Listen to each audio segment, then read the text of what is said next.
Good morning, good afternoon, and good evening, ladies and gentlemen, and welcome. It's December 28th, 2023. Trekking across the universe. We are going back to Galactica. That's Admiral Greg. That's Baltar down there. And I'm Roger. So, hey, it is what it is. Good evening, one and all. Nice jacket there, young man. Thank you, sir. Ooh. So, is that the command one, the operations one? Which one is it? Operations. Ooh, not bad. So, starting to record some footage for a very special no budget production, returning to the Constar and our characters in the Picard series era. So, Tim Russo will be coming back to the small screen. Wow. All right. That's going to be some good news. We're going to talk about that in a bit. Trey, good evening. Thanks for joining us. By your command. We'll see how the voice goes. Ladies and gentlemen, fleeing from a CYLON tyranny, the last Battlestar Galactica leads a ragtag fugitive fleet on a lonely quest for a shining planet known as Earth. That's how it began. But a lot of people forget, even the common fans, there was another intro, a similar one that was almost Star Trekish, for lack of a better word. But the first question, before I get to that, what are your memories of the original series Battlestar Galactica? Whether you saw it live, which I did, I think we all did, everyone here in 1978 on September, what was it? September 17th, 1978? Is that it? I think it was. Close enough. A Someone will correct me if I'm wrong, long time but ago. in a galaxy far, far. In a galaxy far, far away.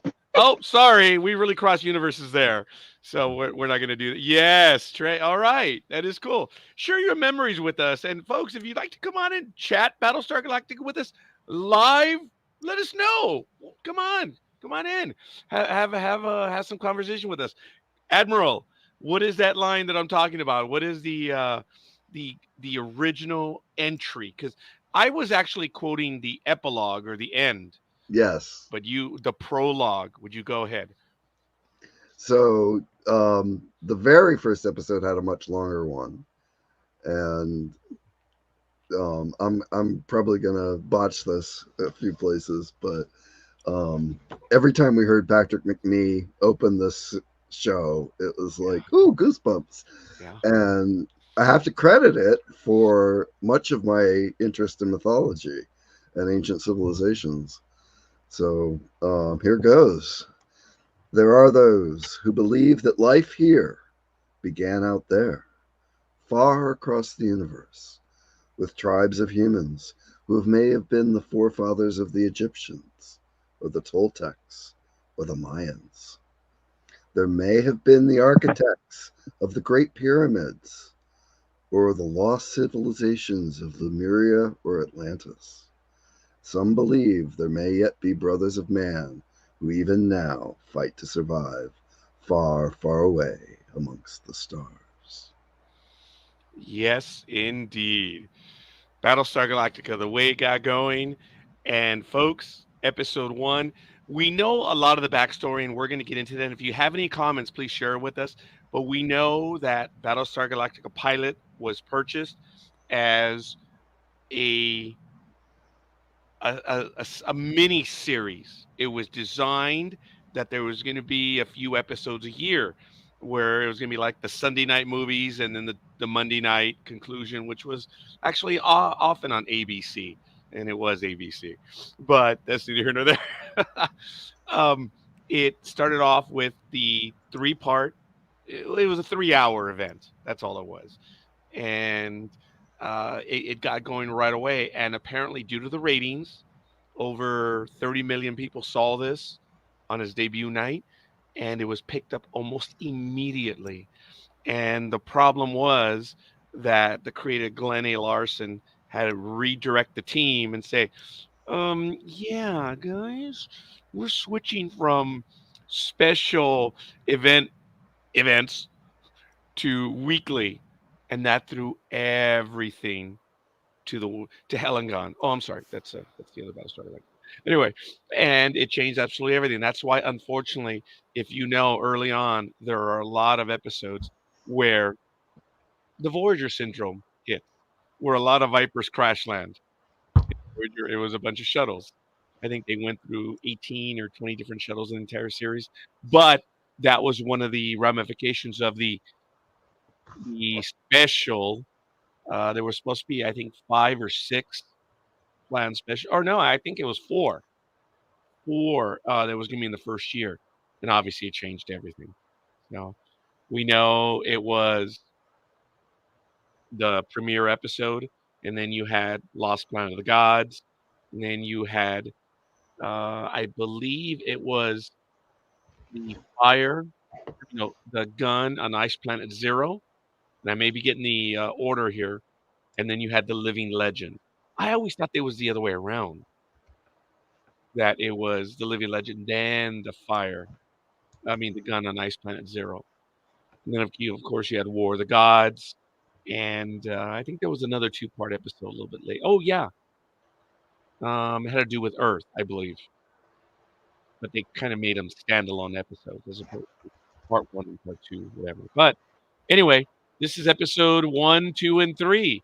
As you look at the original run, Elizabeth, what are some of your thoughts on this episode we got going? And do you remember going into Yeah. what your thoughts were prior to seeing this?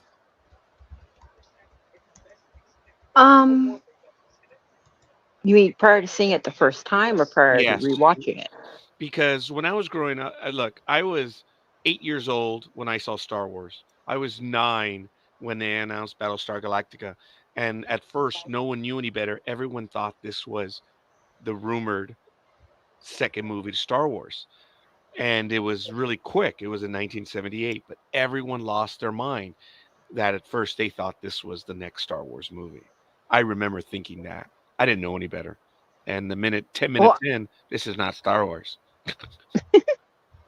well, I was such a space action junkie to begin with, even as a little kid, that anything like this was like totally, I'm there. And I, in my imagination, created my own character on board. And I kind of do that with a lot of shows, even now that I'm in my mid 50s. I still do that. I put my brain in as another character. So this is really, really fun to Oh, that's watch fun. and to play along with. Are you making fun of me, Greg? No, that's a lot of fun. I never thought of that. I always imagined myself as one of the characters, not a completely new character. Oh yeah, I had my own little quirks and likes and dislikes, and I was a young female who was a little bit boy crazy. And trust me, some of those guys definitely helped me be boy crazy. Of course. Yeah, All right. Battlestar Galactica had a very attractive cast. Oh, Yes. yeah. Now, I'm not sure if I mentioned to you guys early on, as I'm downloading a few other images, that my mother did not want me watching Battlestar Galactica. She said, this is for adults. Greetings from Earth. Yes. Thank you, Trey. Yes, it was a two-parter, wasn't it? All right, man. There, hey Trey, if you want to come and join us, you're more than welcome. Ladies and gentlemen, I want to give a shout out to Trey Nar. Thanks for the like and everyone else. Everyone else who's watching us, folks. We're just gonna have an open conversation. We're reliving it. We're a lot better prepared this time. We have quite a few more images, and we're gonna get to it right now. But Greg, what were some of your thoughts about going in, and then we're going to introduce the crew and get into the series itself. So, So Greg, my biggest memory is not getting to watch all of the first episode when it aired. uh-huh. I had to take a bath.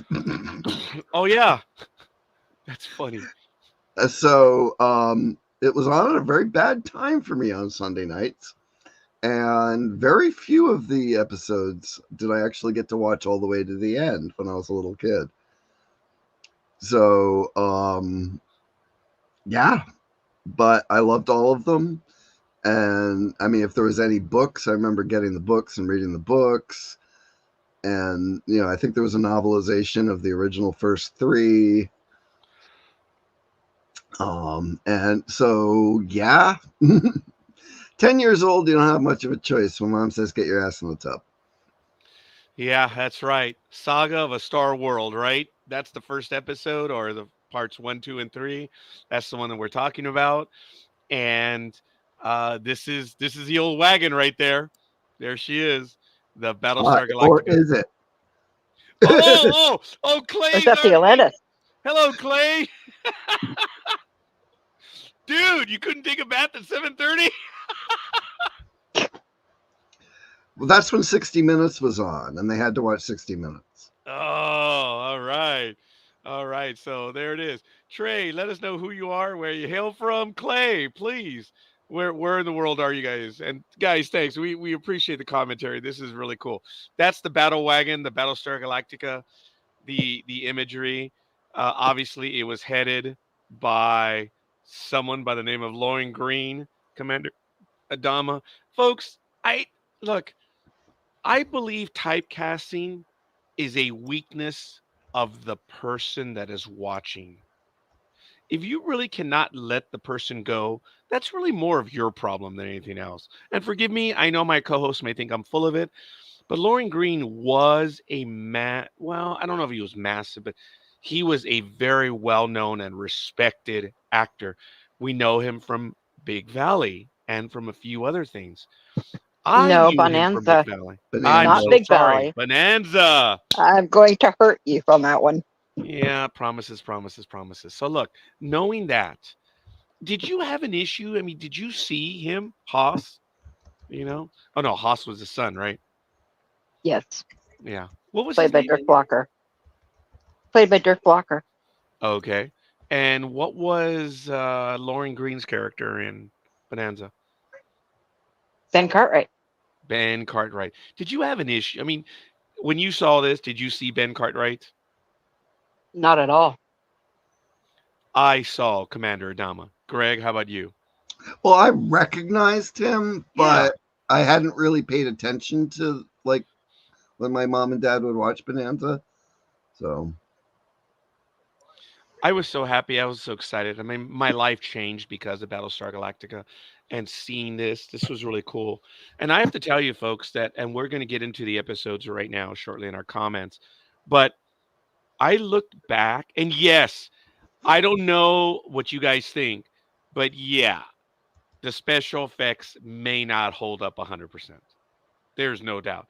There are times that you could see the handles that were holding the ships as they were doing the filming, but there were other scenes that looked absolutely gorgeous even today. I know the images don't hold up super well. Oh, that's funny. I never watched Bonanza. Just knew Lauren as the Apollo guy or the Elpo guy. That's right. The oh my W. god, yes. That's right. Yep. Oh my goodness. That is good. Yeah, I knew him from Bonanza only because I'd seen that. Didn't he also do like a nature show or something? I believe he did. Yes. Ooh, that's pretty good. I like Like, that. was it Mutual of Omaha? Not the Marlon Perkins was the original Mutual of Omaha guy, but what didn't he also do like Mutual of Omaha's Wild Kingdom or something? I thought he did. That was Well, good. that's in the universe I remember. Well, I have to tell you that watching these first three episodes again, there was a lot more to this episode. This thing. There is more to go. There was more to Lauren Green. There was more to Commander Adama. I didn't realize that he was grappling with the Holocaust of the destruction of the colonies. He he tells a story to Athena that when he was trying to board the ship, that there was this woman with a child that was trying to get to him, and it's like he was there just like a god, deciding if people were going to live and not. And one of the security officers didn't see the child, but knocked her out of the way, and he doesn't know what happened to that lady, much less the child. She implies, or he implies, the child dies, and he says, "I don't know what happened to her," and he is struggling throughout these first three episodes. That is why Sire Yuri and the Council of the 12, the reconstituted Council of the 12, is getting the best of him. I had genuinely forgotten that. Greg or Liz, anything else you wanted to add? Well, I just think it's funny that you brought up that specific scene when he's retelling the story and he uses the word the Holocaust. Because if you notice everything that he said when he's back on the planet next to his house and what he tells Apollo is not only is the Holocaust, but everybody is gathering to leave to go someplace else to get a new life. That is directly relevant to what happened after World War II and the rebuilding and moving to Israel. Not only the terminology, but the intention. There's a Mm. very heavily um, religious content to a lot of the show. Yeah, and I didn't realize a lot of that until rewatching it in the '90s. That the overtones were there, and then even in the reimagined series to a degree as well. The 12 colonies, the lost 13th tribe. A lot of the parallels were there. Yeah, like the 12 tribes of Israel and everything. Yeah, Now, what was interesting is for those that know and don't know, and this isn't a shot, this is not a commentary other than did you know that Glenn A. Larson, well, I can't say, I think he passed away now, but I believe he was Mormon and he used some aspects of his belief system and he brought into the series. So Mormonism was not that common in the United States, and some of the concepts, and not everything. Look, a writer brings from everything in the world, but if you do know a little bit of the Mormon belief system, yeah, you can see some of the stuff in Battlestar Galactica, but it's not to look. This is my belief. Believe that this is correct. No, no, no. There were just processes that he brought in, which was really kind of cool if you think about it, that he brought that into the series. And it was unique enough that a lot of people didn't get it. They didn't make the connections, which was really kind of cool. But it was still based on his background and his understanding. He brought the Egyptians, the Toltecs, for goodness sake. Many imagery.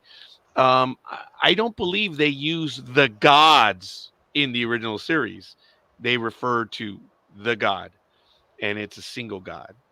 It's monotheistic, but uh, there was some good aspects of it that, looking back, I get it. I appreciate that he mixed some of that stuff into it. So it's really kind of cool. In I my think he mixed a notes, little Vulcan in too. the what? Sorry, didn't mean to overstep you. I said I think he mixed a little Vulcan mythology in there too.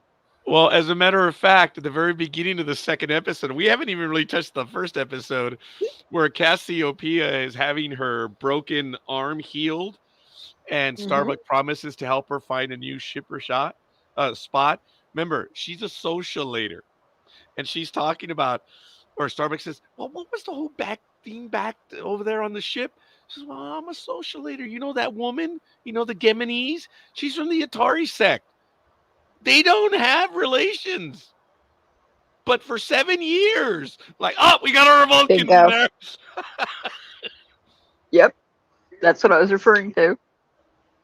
So yes, there was a little bit of that in there, and I want to give Sonia Robles. Thank you for the like, appreciate it. Your thoughts on Battlestar Galactica? Look, I immediately went to that scene. He is speaking to Athena, played by Marin Jansen, and as you know, she left Hollywood in the 1970s. And forgive me, ladies and gentlemen, I am male, and she's gorgeous. I'm a dinosaur. She was gorgeous then. Like Greg said, this was a gorgeous cast, wasn't it? yeah, And she was. And I remember when we interviewed Richard Hatch, he had talked about trying to find Marin Jansen because he didn't know what had happened to her. She had basically disappeared. And he had put a call out to everyone saying, find Marin Jansen. And he had talked about the bad luck that she had had, and she felt that he felt that she got a raw deal here in Hollywood, and he was trying to find her. And this was in the early 2010s, I suppose. I do remember that, but that was Marin Jansen, Athena, playing Commander Adama's daughter. Then, of course, the gentleman I just mentioned, I had a chance of meeting him in person. He's a beautiful soul. Richard Hatch was on the NDB Media Network 3 times. I believe there's a rumored fourth time that he was on. But what a friend to fandom. Oh, This definitely. this man loved fandom, and it was beautiful. You all know the story. I caught him at the Hollywood Expo. I was in a rush because he'd already been on our program. I didn't have money. I didn't have anything to give to all these guests, but I am a collector of coffee, and I have Javalia coffee. And if you guys remember in the 90s, 2000s, that's expensive boxes of coffee. So I had about 20 of them, real good coffee, and I took them to the expo to say thank you to a lot of our guests. And I remember I got one into Richard Hatch, and he remembered me. He knew who I was, and he was in a rush to get somewhere. And I was trying to trying to thank him. And I gave him the box of Javali and said, "What's this? What? Do you want me to be on your program?" He said, "Well, sir, you've already been on my program. I'm trying to thank you in a tiny way.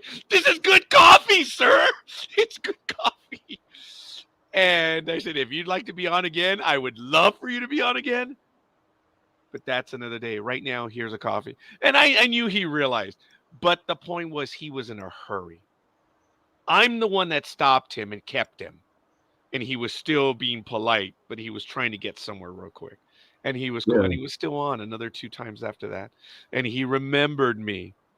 "Hi, Marcia."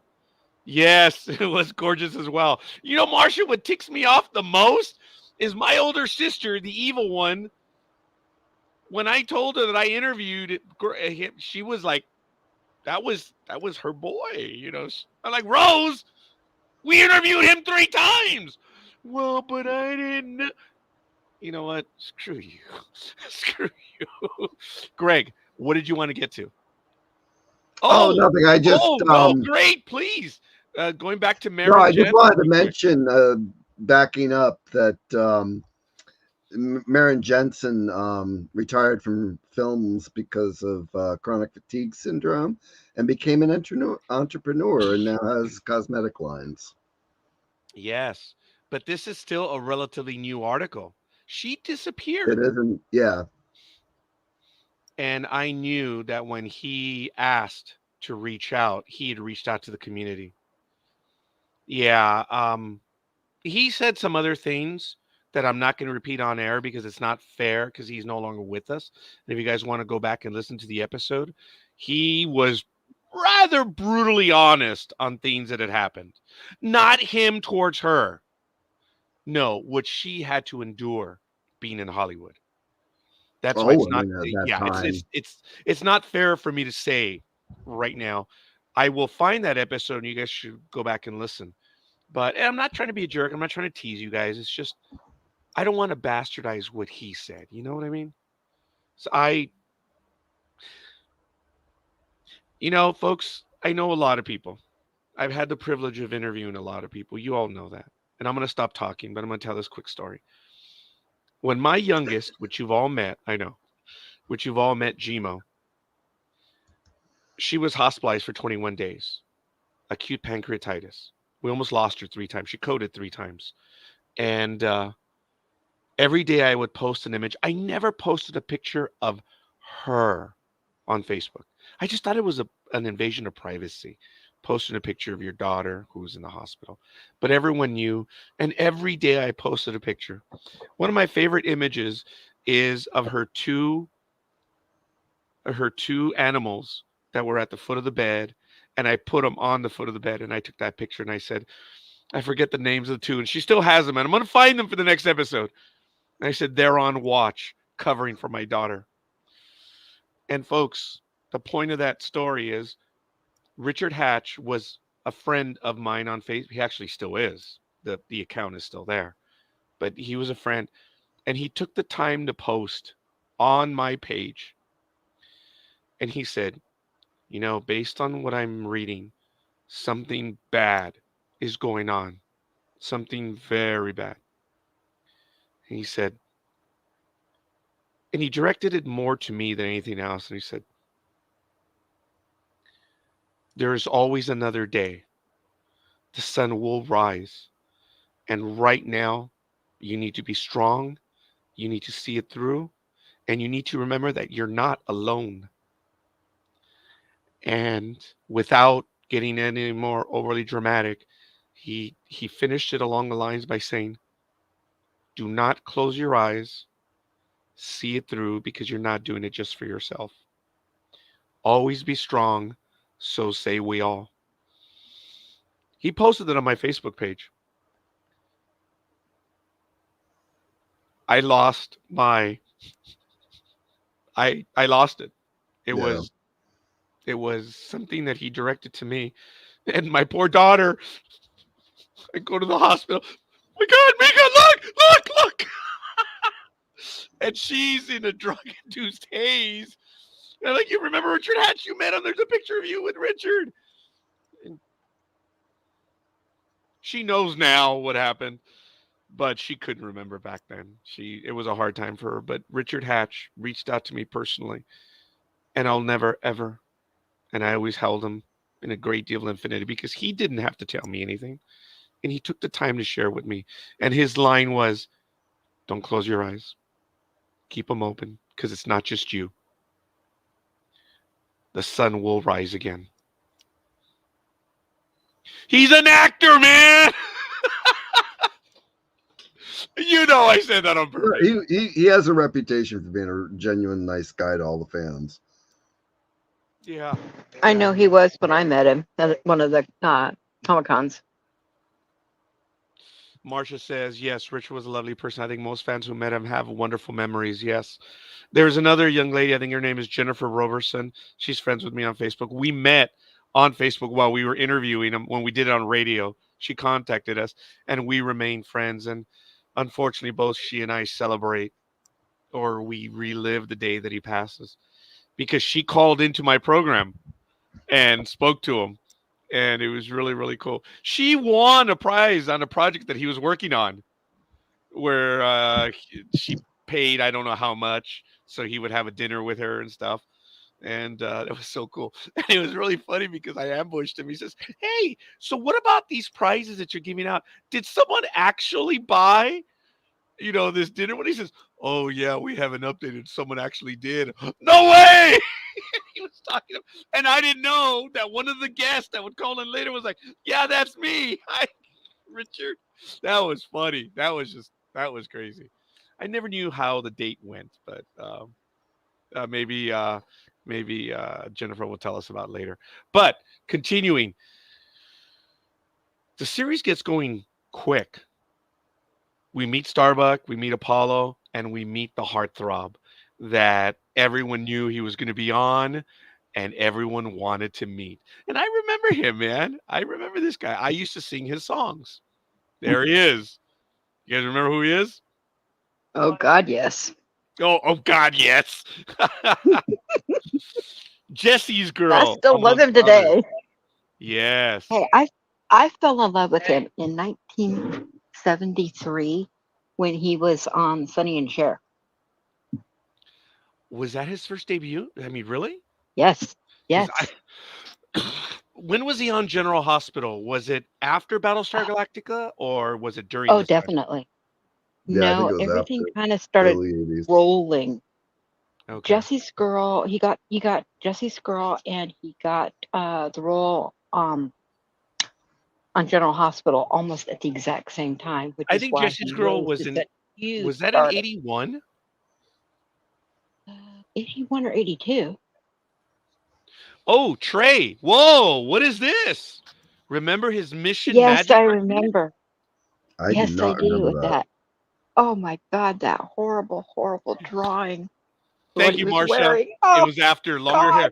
Tell me, Mission Magic. I know nothing of this. Tell me.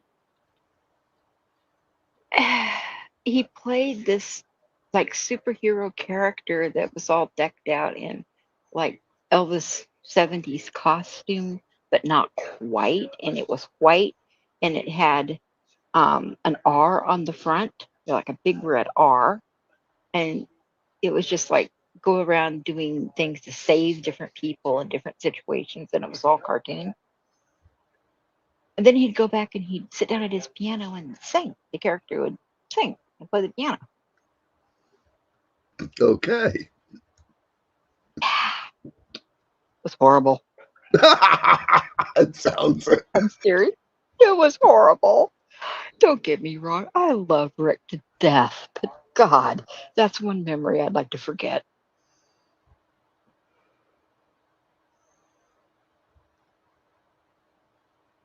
I, Yes, sorry. We didn't get a sorry. He didn't get a lot to do, but for what he did, I thought he did very well in this. Oh yeah. so Jesse's Girl came out in March of '81. That's what I thought. Yeah, it was after. Yeah, but he already had a few hits at this point, didn't he? In Australia he had Oh, um oh, one of my favorites. I can't think of it right now. Speak to the Sky. there It had was already this come out in teacher Australia. who was a witch. Wow. I'm gonna have to check out some of those. I really want to see them. But I remember my older sisters were watching this. We, as a family, we did see the original episode, the 3 hour episode.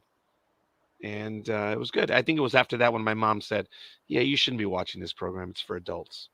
Oh, Like, I'm 9. What's your point? It's science fiction, woman. It's on Foxes is television. How younger than bad you. can it be? I know. And then between Star Trek and Star Wars and Space 1999, it's like we were starving for anything sci-fi. If you were a sci-fi geek back then. Yes, I do remember that. Now, of course, in the scene that we're talking about, he meets Starbuck, played by Dirk Benedict. And what a character. I mean, granted, you could almost say there's a little bit of Han Solo in it, but I A never little. saw it. I heard, what was that, Greg? That was No, that me, not was Greg. Liz. Oh, sorry. Baltar in our revisioning here. Oh, in the reimagining. I thought the character of Dirk Benedict, or I'm sorry, Starbuck, played by Dirk Benedict, I thought it was his own character. He wasn't copying anyone. I thought it was unique. I do remember people saying that it was almost Han Solo esque. Kids were adults back then. Yeah, I think we were. Yeah, no doubt about it. What were some of your thoughts on these two characters right here? And I know I shouldn't have put them together, but we know that Mr. Rick Springfield played Zach, Captain Apollo's younger brother, and he only had a little bit to do in this premiere, and he died just short of the fleet. But he dies. That, Mr. President, was my son. Yep.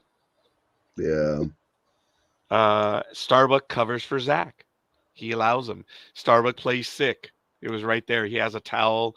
I think he was about to take the shower, or he had one, and he's acting sick. And Paulo knew. Paulo knew what he was doing, and Oh actually, yeah. Paulo was all right with it, which was really cool. I do But remember that. Yeah, he played along with it. Yeah. you instantly got the impression that these three guys were friends. Yeah. Even though Apollo and Zach were brothers, that Starbuck was a good friend of theirs. Yeah. Because he's, dude, what are you doing? You got to be ready. Oh, wow. I'm not feeling well. And yeah. And he says, hey, I wonder who could cover for him. And Zach's like, oh, come on, come on. That was kind of funny. Zach didn't know that he was going to go. And it's disappointing how he went out. Oh, man. Rick Springfield's lucky he could sing. Oh, yeah. Great idea killing off Zach before the first commercial. Um, Oh, Trey, they got the audience invested. Yeah, I remember everyone knew that this kid was going to be on. And I know my older sisters, I was 9. That means that Alma was 7 years old, so she was 16. My other sister Rose was 18, and they were there to watch it also. And my brother was 17 at the time. So there it is. I'm 7 years behind the three of them. And then my parents, we all sat down and watched it, which was really cool.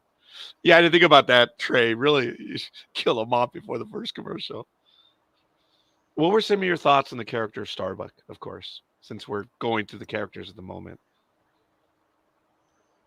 He was the guy that all the guys wanted to be. You know, you know, cavalier, confident, hotshot pilot, Yeah, always going after the ladies. and he was confident, man. He knew there wasn't arrogance, huh? He was just Well, confident. if you know you can do it, there's no arrogance to it. It's just assuredness. Yes, arrogance is when you're confident, but it comes across as being condescending. Arrogance is Top Gun. Yeah, Confidence is Battlestar Galactica. I but would yeah, think. no, I mean, he had. I mean, I'm sure they wanted to like try. I mean, they capitalized on Star Wars a lot. I mean, they were capitalizing on the popularity of it, and I'm sure there was, a little bit of that, um, character type, from Han, being, more of a rogue, you know, kind of mouthy, kind of, you know, hot shot, show off. Kind So of I'm sure there was some swashbuckler of type. that. Yeah. Mhm. Sorry, Elizabeth, I missed that. Oh, I said he was more of a swashbuckler type. Yeah, yeah, yep.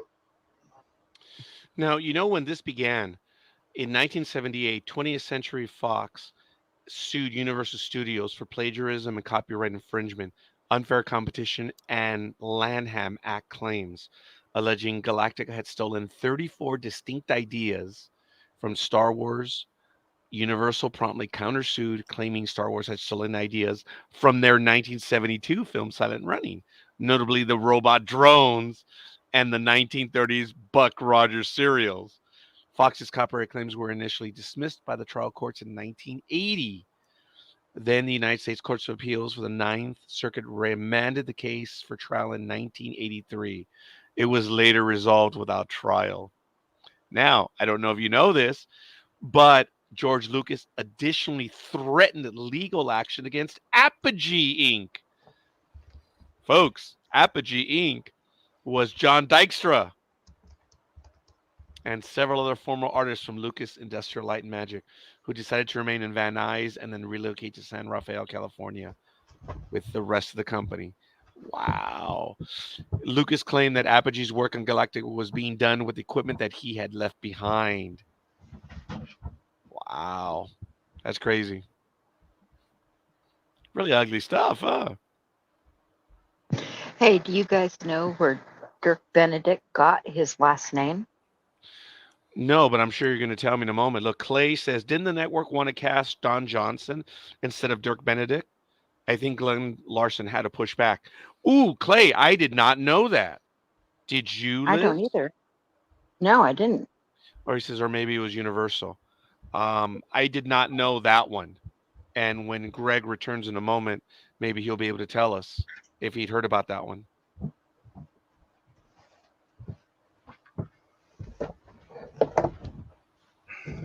Greg, did you hear anything about that? What Clay said?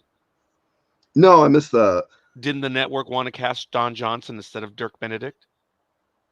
Um, I think I vaguely remember something about that. Oh, okay.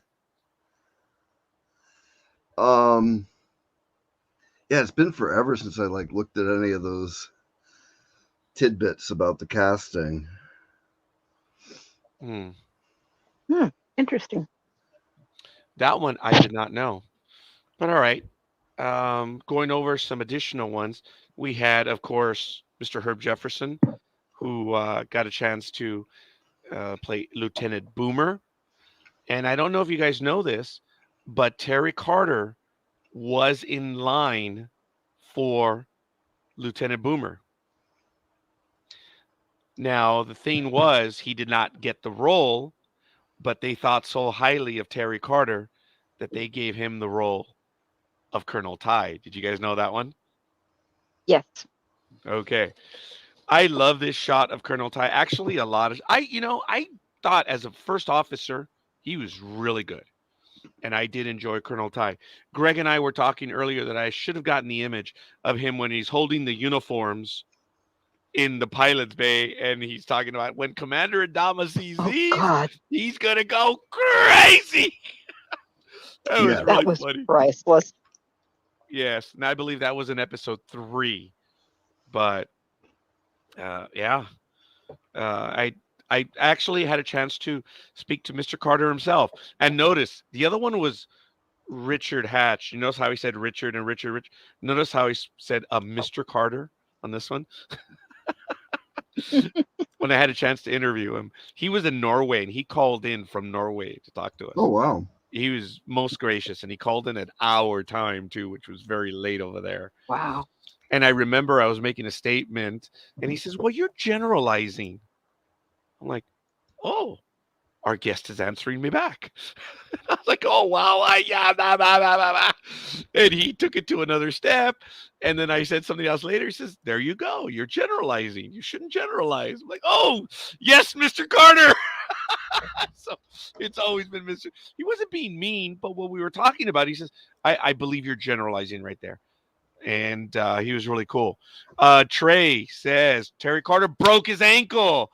Otherwise, he would have been Boomer. Excellent, Trey. Correct. Yes, you're Yep. right. Wow. Yes, thank you. Yes, I had forgotten about these. Look at this, man. Everyone knows what's going on right here. This is really cool. Going over some of the other characters. Um, Greg and I were talking about this. Dr. Salek does not show up in the miniseries, does he? He does not. I don't believe he No. does. No. No. But Dr. Wilker did. As you Yeah. know, he gives Boxy his little Muffet. Muffet. Yep. Yes. And there he is, Noah Hathaway, playing the character of Boxy. And in a few years, another role of Atreyu in the never ending story. Wow. I know I'm jumping around some of the characters. I forget the gentleman's name, but he has the role of Sergeant Omega. I didn't know that was his role. I don't think he was ever listed as Sergeant or they called him Sergeant. It was always Omega. I did like the role of Omega. He was there in the original 3-part episode, but he was always on the roll right there at the con station, right? Yep. The original character, I forget his name, he doesn't show up later, does he? Thank I don't think you. so. I've only watched the first 3 so far. Okay, yeah. David Greenan, thank you, Rewatch. Clay. You're the bomb. You guys are great, man. You guys are helping us out on Yeah. this one. Yes. I did get Herbert Jefferson Jr., that's right. Marin Jansen, Lauren Green, Dirk Bennett, Richard Hatch. Haven't mentioned it yet. Oh, here's another sergeant. Oh, by the way, David Greenan was one of my favorite characters. He was always in almost every episode. I just like the role he played. And always professional, always top notch. And I told Greg this was not a very good image, but I did like it. But it gives him no justice. There he is. Does anyone know who that is? Jolly. Oh, very good. Yes. Now, I thought it was Lieutenant Jolly. Right, Greg? I don't remember his rank. Flight I don't think he had one. Sergeant Jolly. Oh. So that was always one of the things I thought was weird, that they mixed naval and infantry ranks. Yes. Yeah. Colonel and Commander. Yeah. Now, of course, Tony Schwartz played Flight Sergeant Jolly. And then going back to Starbuck, we know he kind of messed around with Marin Jansen a little bit, Lieutenant Athena. But that beautiful little socialator, there she is, Laurette Spang. She played Cassiopeia from the very beginning. She was a socialator. And this is another thing, folks, that I did love of the Battlestar Galactica universe is all the names that they used to keep it different. Remember this? Well, and also get past the censors. Well, yeah. As a matter of fact, you have the time units. Now, folks, everyone in the audience, what's a micron? 1/1000th of a second. Oh, very good, Clay. I thought he was lieutenant too. So maybe he did get promoted. Oh, well, yeah. Now, if you look up Wikipedia, micron is less than 1 second. Centon is a minute. Centaur is an hour. A cycle, yeah, we knew that one as a day. I forgot about a secton. You guys remember what a secton was?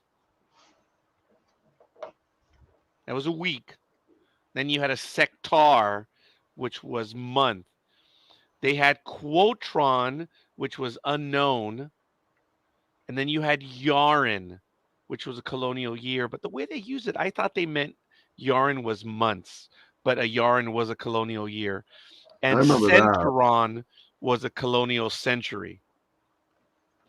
Oh, there it is. There we go. We're going to get to that one in a moment. Now, there was depracted time units. A millicenton was about 10 minutes long, and they only used in the first few episodes. I remember that because remember Lieutenant Jolly? Jolly and the officer who's in the Colonial Viper, they're all setting their watches, remember? And they're like, okay, in 4 millicentons. It's like, what? What does that mean? Is that 4 quarters? Is that an hour? Just say 1 hour. Anyway, I too remember that. Um, they used microcenton was replaced with the micron after the second episode, The Lost Planet of the Gods. Now there was distance units, metron, which was meter, maxim, hectare, and a few other rarely used words. I remember hectare and I remember maxim. I did not remember metron. All right, folks, we already had our first swear word. Anyone else know the other swear words? Salt a carb. There we have. There's another one. There are others that even I didn't know about. I mean, not that I'm an expert or anything, but Feldergarb. But there are others. Do you guys know there are at least two others in the series?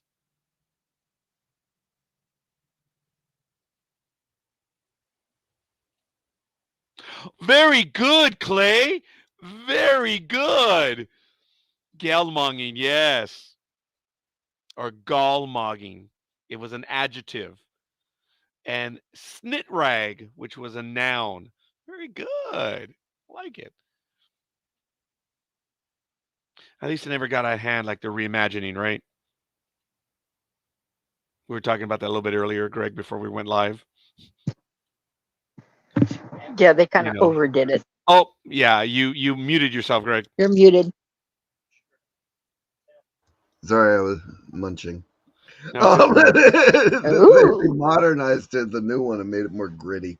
Oh, yeah, and I know there were a few reviewers after, like, maybe the second or third season, if they continue to use frack in the way they do, and I think someone read one of the reviews, and that's where they started coming up with Mother Fracker and a few others. It was, oh my God, it was really out of control. It was really funny.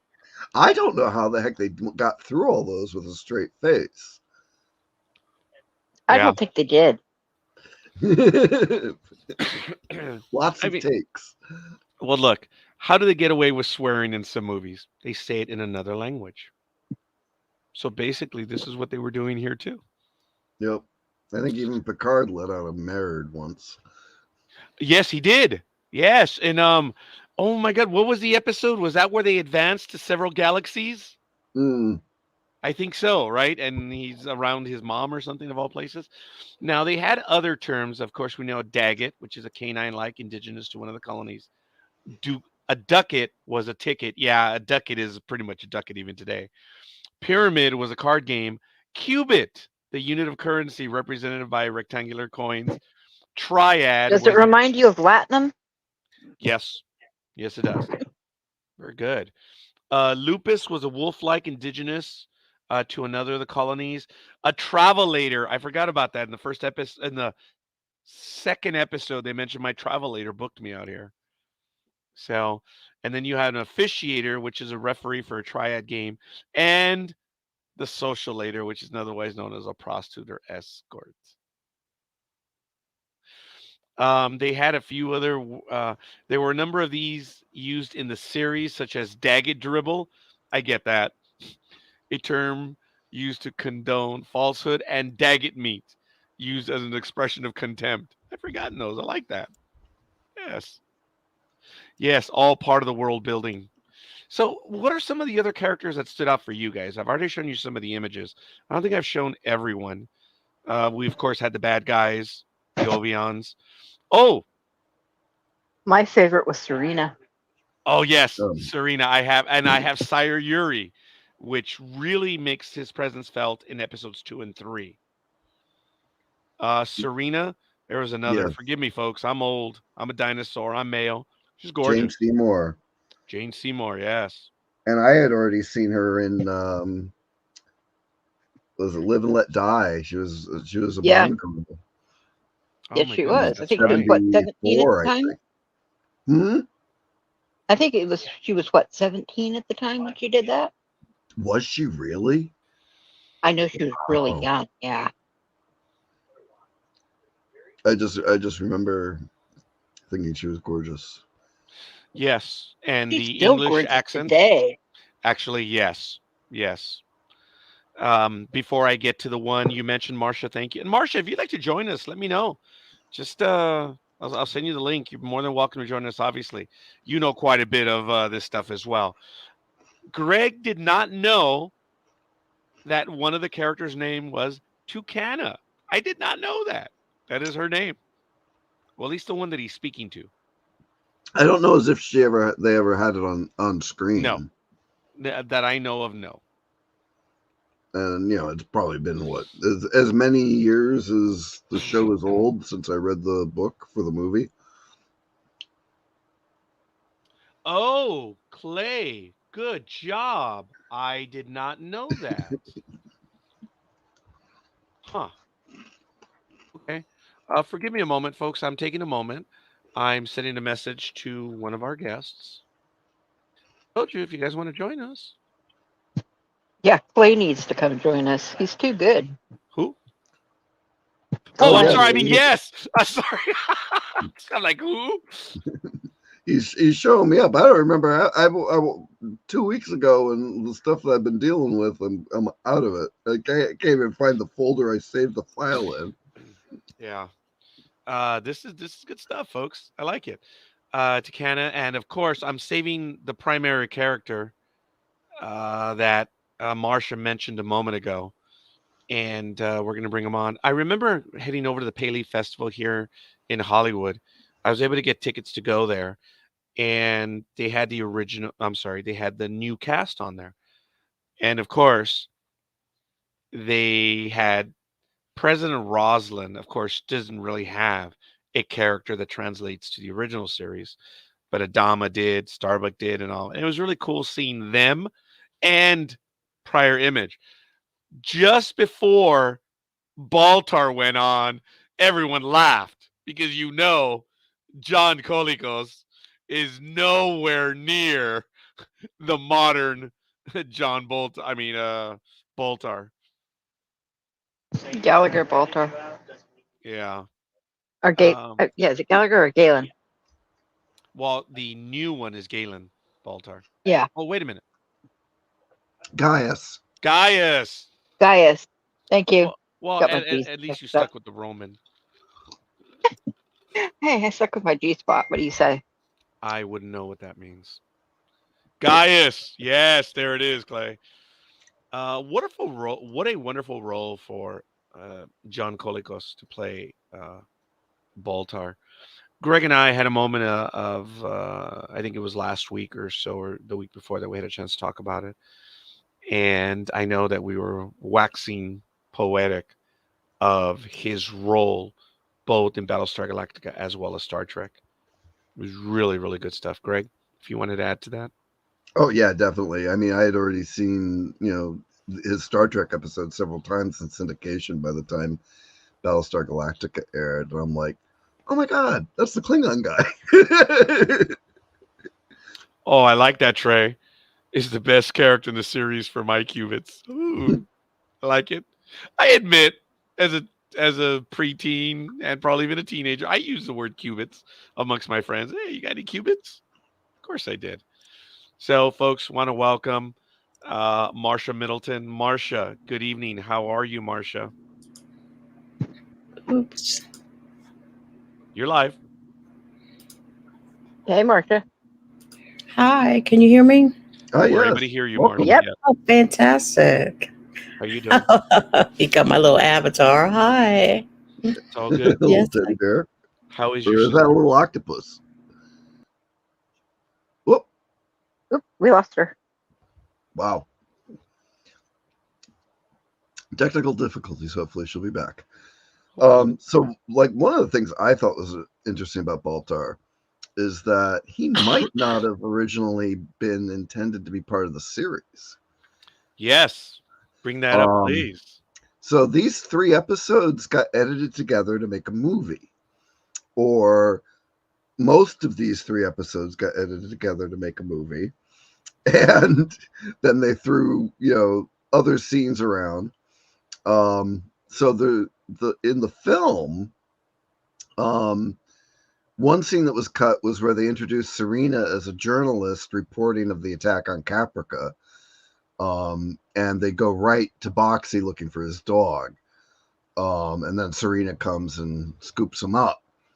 So the scene of her reporting as the CYLON Raiders are destroying Caprica City is cut in the film. But it also in the film Baltar is actually executed. And in the series, they cut just before they were going to behead him, and they added his execution was stayed, but then they added another scene where he was going to be employed to go off and chase after the Galactica, and it was added as an epilogue. Mm-hmm. So it may have been shot much later when they just realized they were going to do a series and not just the movie of the week thing. Hi, Marsha. I'm wondering. Hi again. Welcome back. Thank you. Your thoughts on John Colicos? You heard what Greg was sharing right now. Well, John Colicos, amazing actor. He brought the evil. There was probably nobody who could have brought such wonderful evilness to that character. He was frightening and fun all at the same time, and I really appreciated his and the costume they gave him was really fun, and of course he's very different from the modern baddies take, but I just loved him as an evil character. Yeah, there was much greater depth to his evilness in this miniseries. I did Mm. not catch that when they're reviewing their information from Carolon, they're like, this report was written by Boltar. Mhm. The entire military effort is based on a report of Boltar. We have nothing. So knowing that he was involved in this, it looks like a trap. It smells like a trap. It must be a trap, says Adama later to Ty when they're in the two Vipers. I almost wanted to see more of him even on screen than he was, to tell you the Yep. truth. Definitely. Mhm. Baltar, your namesake? Yeah, what about it? Well, in the revisioning of this program tonight, what do you have some comments on you? On me. Um, I was smart to slip out when the president was acting so ah, confused is not the word, just brainless. And he turns around and he's like, Walter, Walter, oh, where'd he go? Like maybe plotting the destruction of mankind? It's kind of a given. You know, President Adar, as we assume in this universe, his presidency was a war presidency. He grew up in war with the Cylons. This was it. This is all the human race the 12 colonies knew. And knowing what they had endured, knowing that they were on the chance for peace, I suppose I can understand what President Adar. He's an old man. He doesn't want to fight anymore. I I guess I could see that a little bit. I don't know. Do you, Greg, Ah, Marcia, or Balta? Hey, stop analyzing, traitor. no, as far as I'm concerned, with maybe it's just me with a certain background, but you see that it's blatantly in your face, especially when you have only known war your whole life. Are you truly going to turn around and trust the enemy? Not in my book. Not like that, no. Mm-hmm. But I mean, we also have to realize. I mean, this was written for '70s television, and there's a certain amount of you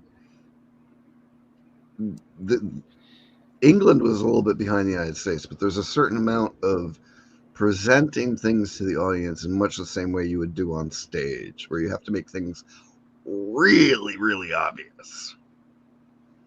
And to throw conflict out there like that. In those opening scenes with the original quorum of 12, there was you had to have the one person who really wanted it. You had to have Adama be Adama, and then Baltar, you know even though we didn't know at that point, he didn't seem like he was quite up to. You had an idea that he might be up to something. And maybe you That's kind of said something. Go ahead, Marcia. I was just gonna say that the context at the time, the Vietnam War hadn't been over too long, and No. people and the Cold War was still going on, and so that's a really good point about having to have crystal clear bad guys, good guys. That's a really good point. I appreciate that. And I was kind of like commenting, I was going to say some of the things that Marcia said, but also I think that's why Andama had the sixth sense. He was military, he had seen it, he knew more than just, oh, let's all hug and flowers, peace, and, you know, Hare Krishna, we're all going to be happy and good community now, and peace is going to prevail. Yeah, the President Adar led the human race to its destruction, and that's what he would be known as, and he wouldn't see it. He led the fleet to be ambushed, and he left the colonies unprotected. It's really sad what happened. I've thought about this. Obviously, the new Battlestar Galactica over its 4-year run, or five, depending on how you want to consider it, 4 years plus the miniseries. Um, the destruction of the colonies in our mythos is not unlike the fall of the Jedi. It is something that it is huge. Everything is based on it. I've told you that I was angry watching the fall of the Jedi in 2005 in Revenge of the Sith. It was traumatic. I remember being in the theater. The theater was silent for 20, 30 minutes while all that was going on. We knew it was going to happen, but seeing it, I guess we had to happen. It's kind of like watching the 1997 James Cameron movie. You guys know what I'm talking about. The Titanic. You're seeing it, and you're in the theater. And if you could read everyone's mind, everyone is saying, turn, turn, turn, turn. You know what's going to happen. The fall of the Jedi was going to happen, and the destruction of the colonies. In 1978, if you look, it's less than 2 minutes, the destruction of the colonies. But the imagery of the ships attacking and blowing everything up and the flag burning, those were images that stood out. I was 9 years old watching it, but I believe some in my cast or my co-hosts here were a little bit older. Marcia, this isn't a shot against you, Marcia, but when you were watching Oh the yeah, original Attack of the Colonies, yeah, I and know it's just a TV show, folks. well, Okay. and I can't stand when people when we say that to each other. It's just a TV show. Well, but things can affect people and change their lives. Just to say, we know how many people that watched Star Wars and then became producers and directors and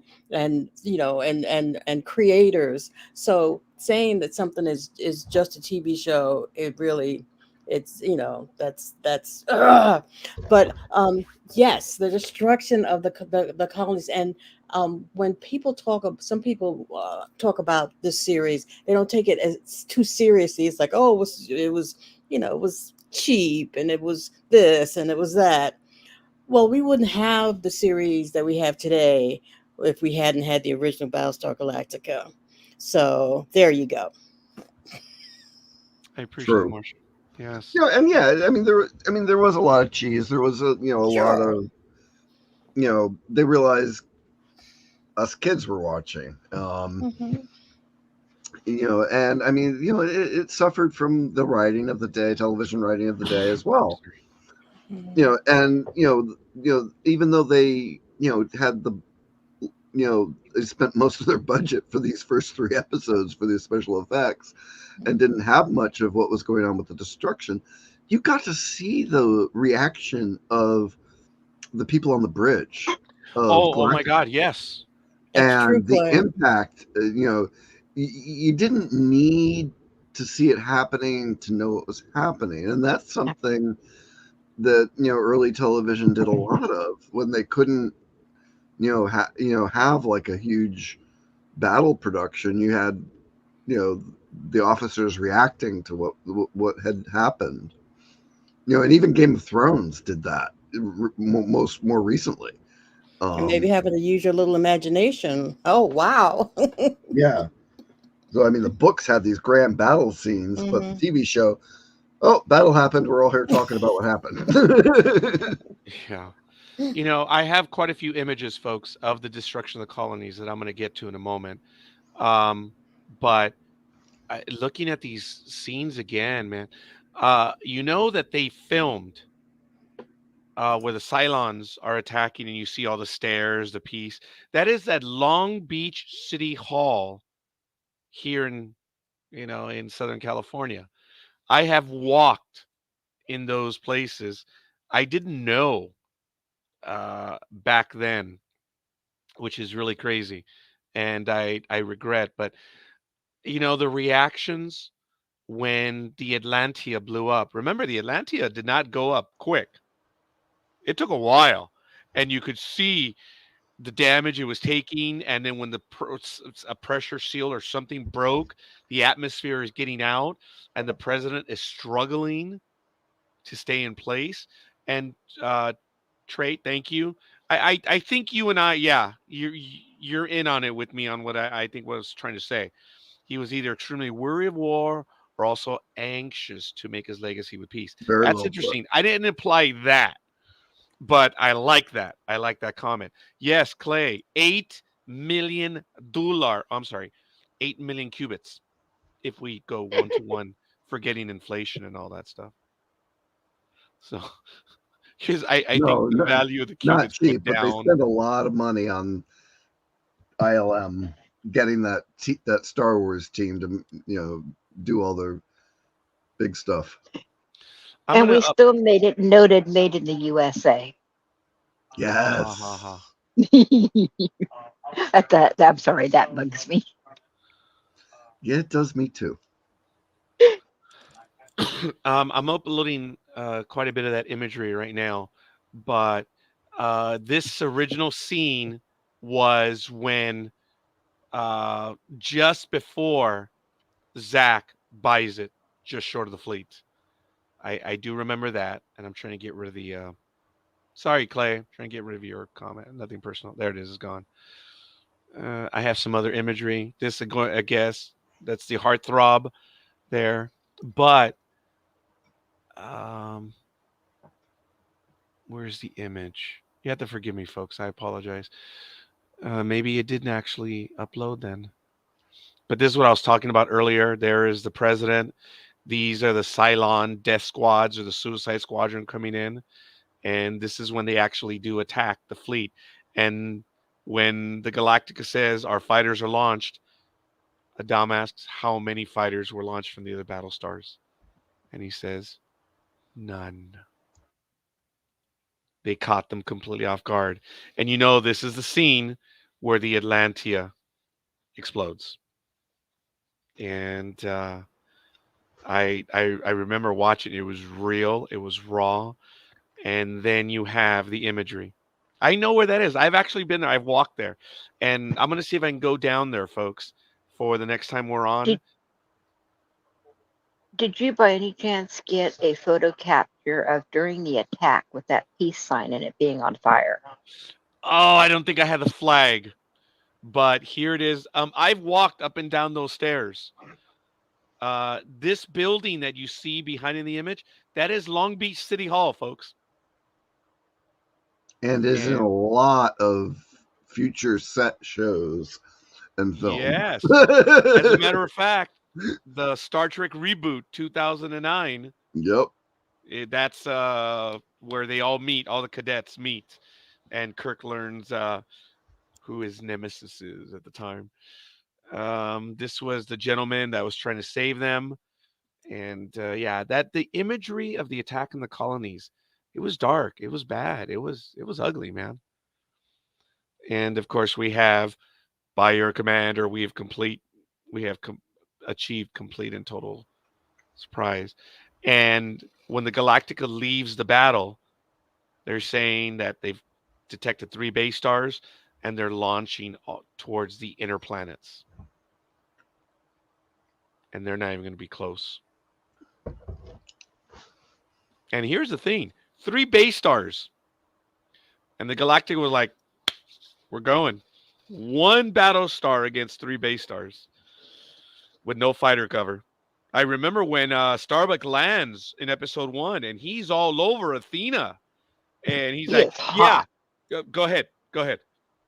I was gonna say he is so hot because it's like, you know, you kind of just left me out there. All I'm seeing is, your tail, Yep. and I'm trying to catch up. You left me out here stranded. What the fuck?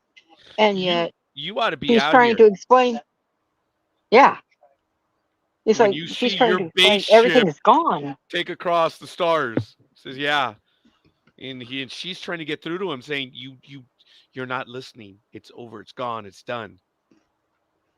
And that scene, it's almost duplicated in the new series where Rosalind is telling Adama, we lost. It's over. It's done. It's almost duplicated. I get that feeling. But uh wow. I don't know. What are some of your thoughts as well on the actual? I know Marcia commented earlier, but if she wants to add to it, by all means. But the actual destruction of the colonies. What were some of your thoughts? Clay, Trey, everyone else watching, folks? I remember back then it was just something that I didn't know where they were filming it, but be that as it may, it looked real to me. And it was just, I was blown away by it. It was so well done. Well, you'll laugh when you hear how I was thinking of it, but because I am such a huge history buff, it actually reminded me of a lot of the battles and stuff that we had in Germany. And that was a lot of the imagery I was getting. It kind of what it reminded me of. Yeah, with a lot of the planes bombing across Germany. That and all of the destruction on the ground. Yeah. Clay says that was a pretty intense sequence. Yeah. I don't know if I did download that other image.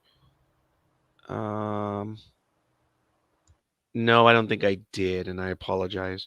It's where she looks in one direction and you see the buildings, they look like pyramids, and you see all of the CYLON raiders coming in.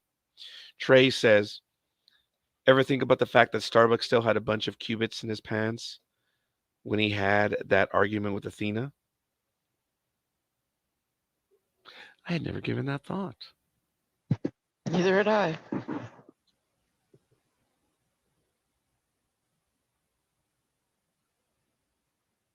I'm still giving it thought. I'm trying to think of that scene now. Well, remember he says full Oh, from the color card or game. a Yeah. full pyramid, whatever. Says Yeah. read them and weep, boys. You'll never see this again. Yes, for the card game. No, I got that. Okay.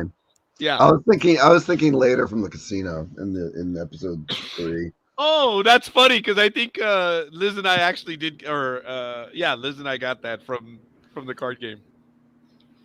Yeah, Do you, from the do you original, right card before they game? called the alert. Go ahead, Marcia. I was going to say, who has the card game? Anybody have? I do, but anybody have a set of the cards? Oh no, you do? Oh my god, I never knew that they made anything like that. Oh yeah, you can't get them anymore on. I actually got them on Amazon several years ago. Now, if That's you go on really eBay, neat. they're like $100. I'm like, So, but yeah, we I used to run a track at a small convention, and Battlestar Galactica was one of the space operas that I covered. And we would have a game night, and we would play games like that. And so we made up the little qubits to go with the card game, and so we had some fun with the yes. Oh, that is a lot of fun. Yeah. So, yeah, I just threw that in there. Sorry. Go ahead. Not at all. Let's stop with the sorries. I love that comment. It fits. He puts it down. He says, "Read them and weep, boys. You'll never ever see this again." And the alarm goes off. An The alarm alarm goes off. klaxon, and they all kind of like ruin the game or whatever. And he's trying to collect all of his money, and he puts it in his pants. You're so right. That was funny. That was good. Like that. That's a riot. I never knew that existed commercially. That's so cool. I didn't know that either. Wow.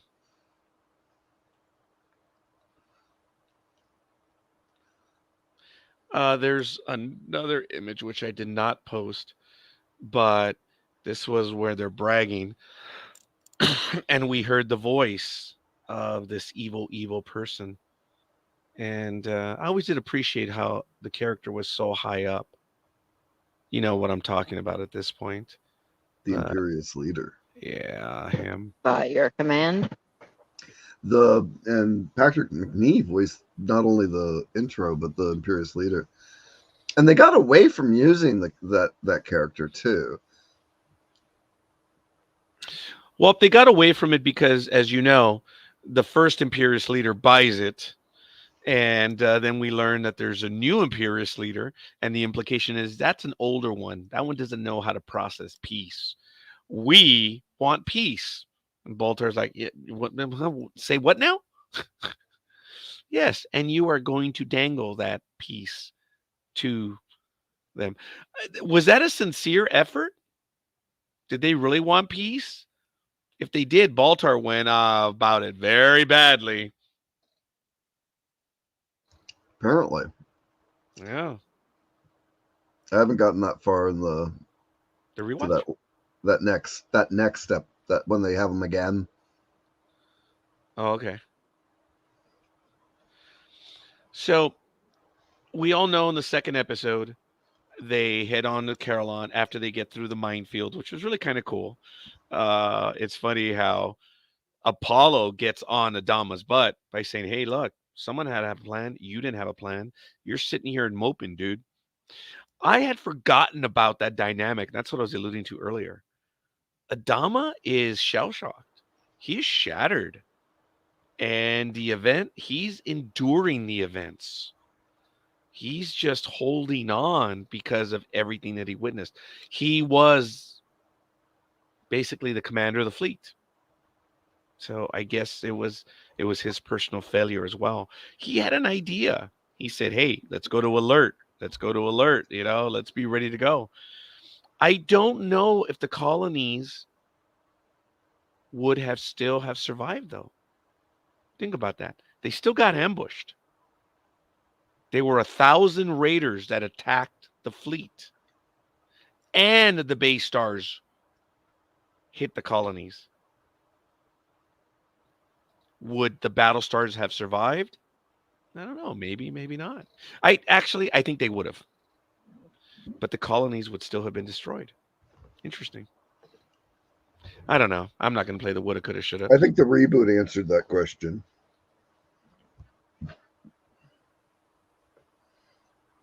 But yes, it still would have been a surprise attack, and they would have been decimated. Well, I'm not going to argue whether they would have launched their fighters or not because it's pointless.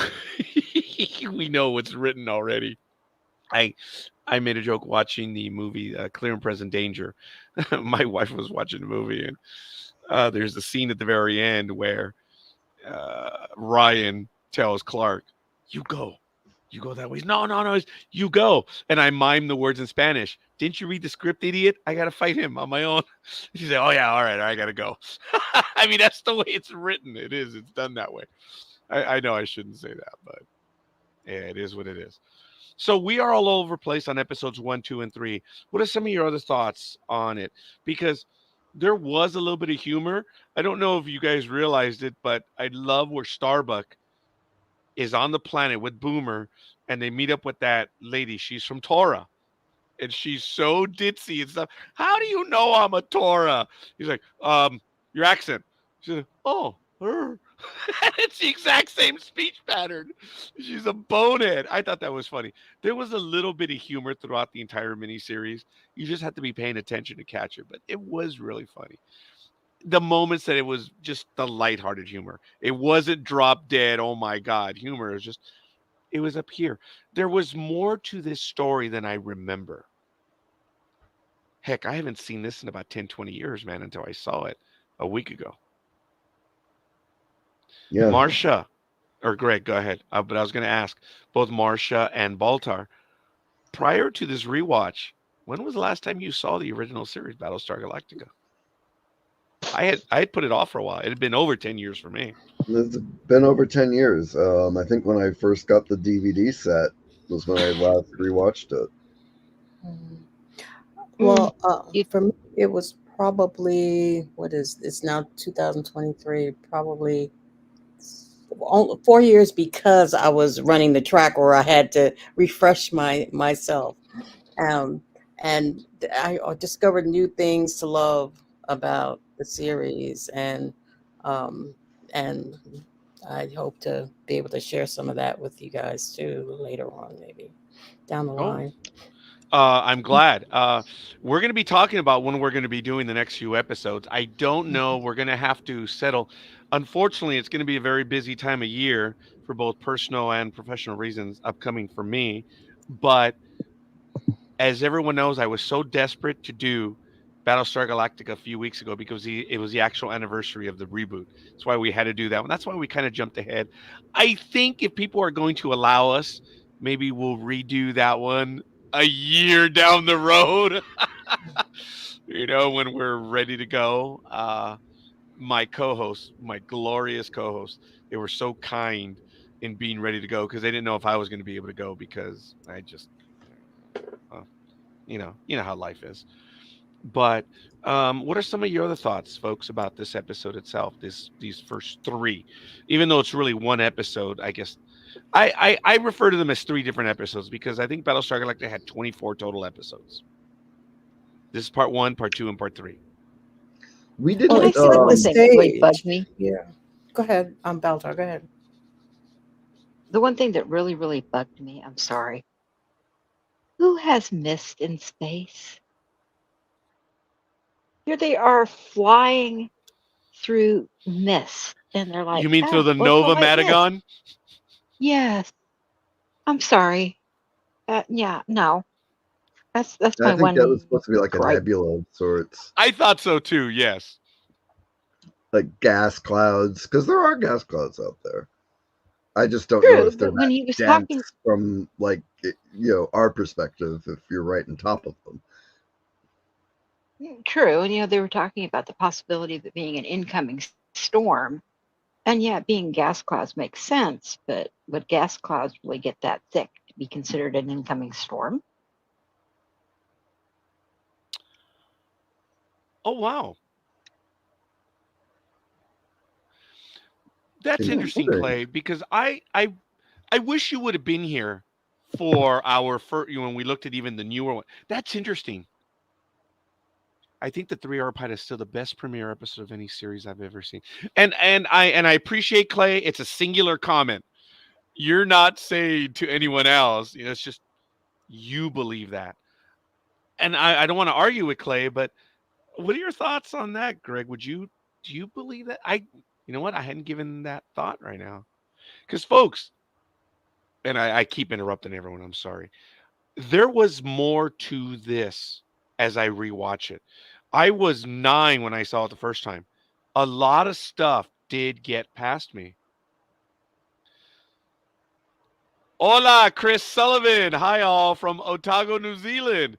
How you doing, Chris? Thank you for Howdy. joining us. What time is it out there, and what day is it out there? It's probably Friday morning for you out there, Chris. Let us know, please. Thank you.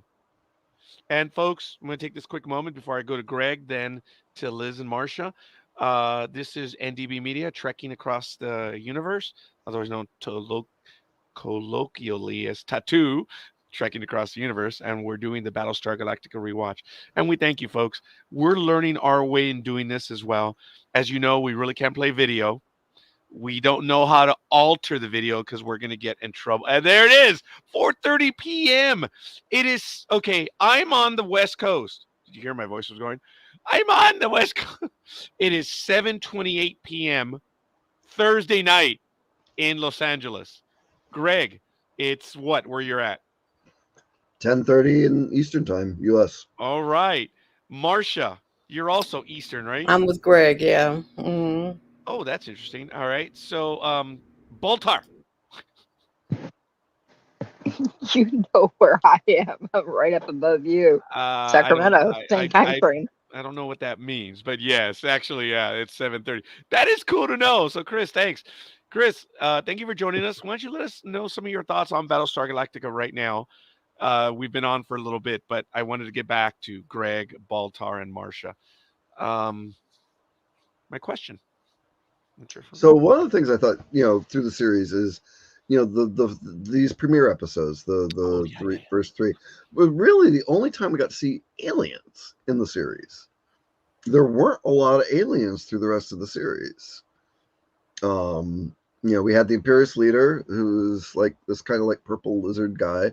Then we had, the insectoids in the third episode, The Ovions, right? the Obions. We had the singers with the 4 eyes and 2 mouths that were kind of weird. But we really through the rest of the Oh series no, didn't there get were a few others. I think Hmm. the card guy.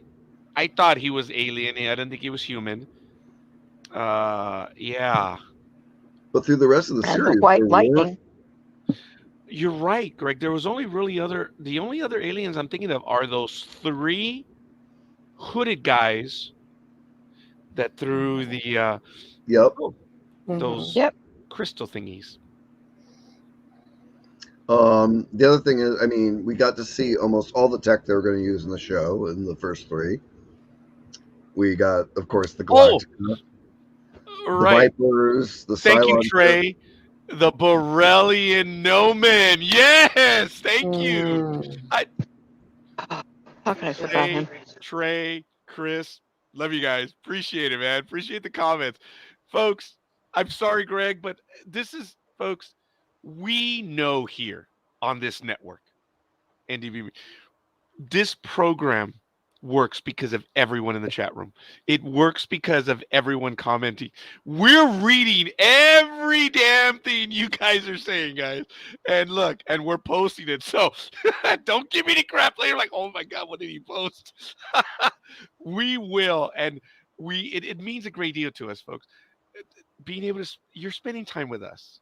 Who are we, man? So that's the way we see it. Thank you. And I know I don't say it all the time. And I know I'm getting a little emotional, and everyone's like, okay, dude, shut up, shut up, shut up before we bail.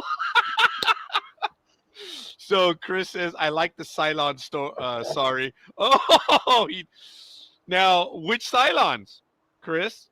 The Cylons that we knew from the series or the Cylons that are alluded to in the series? Remember, they Apollo was telling Boxy that the Cylons were a reptilian race that invented these machines, but they died out thousands of yarns ago. Go ahead, Marsha. Appreciate I that. gotta love the shiny. I like shiny. I like shiny. Yes. The on my general thought of the premiere is again the world building. It brought it. You knew where it was going. You knew the characters. You knew the costumes. You knew their point of view. That all took place then, and then you move from there. So once it was done, I was ready. I was sold. I'm waiting to see what happens next. Wow, Liz, I'm wondering it. Thank you, Marsha, and to everyone else in the chat room. I was kind of I talked about this earlier, and I've gotten away from it, but the whole thing of Glenn A. Larson's and his belief system and all the stuff that he worked in. What Marsha said reminded me the Egyptian, which Greg mentioned earlier, the Egyptian items, and I know Baltar did as well. But I like what Marsha just said. It it told us what it was and where it was going. And there was enough. I was like, okay, what does this mean? What does this mean? What does this mean? It was good. Guys, yes, again, and you know why I'm saying it's just a TV show. I don't believe it was a TV show. Obviously, I'm here for goodness sake.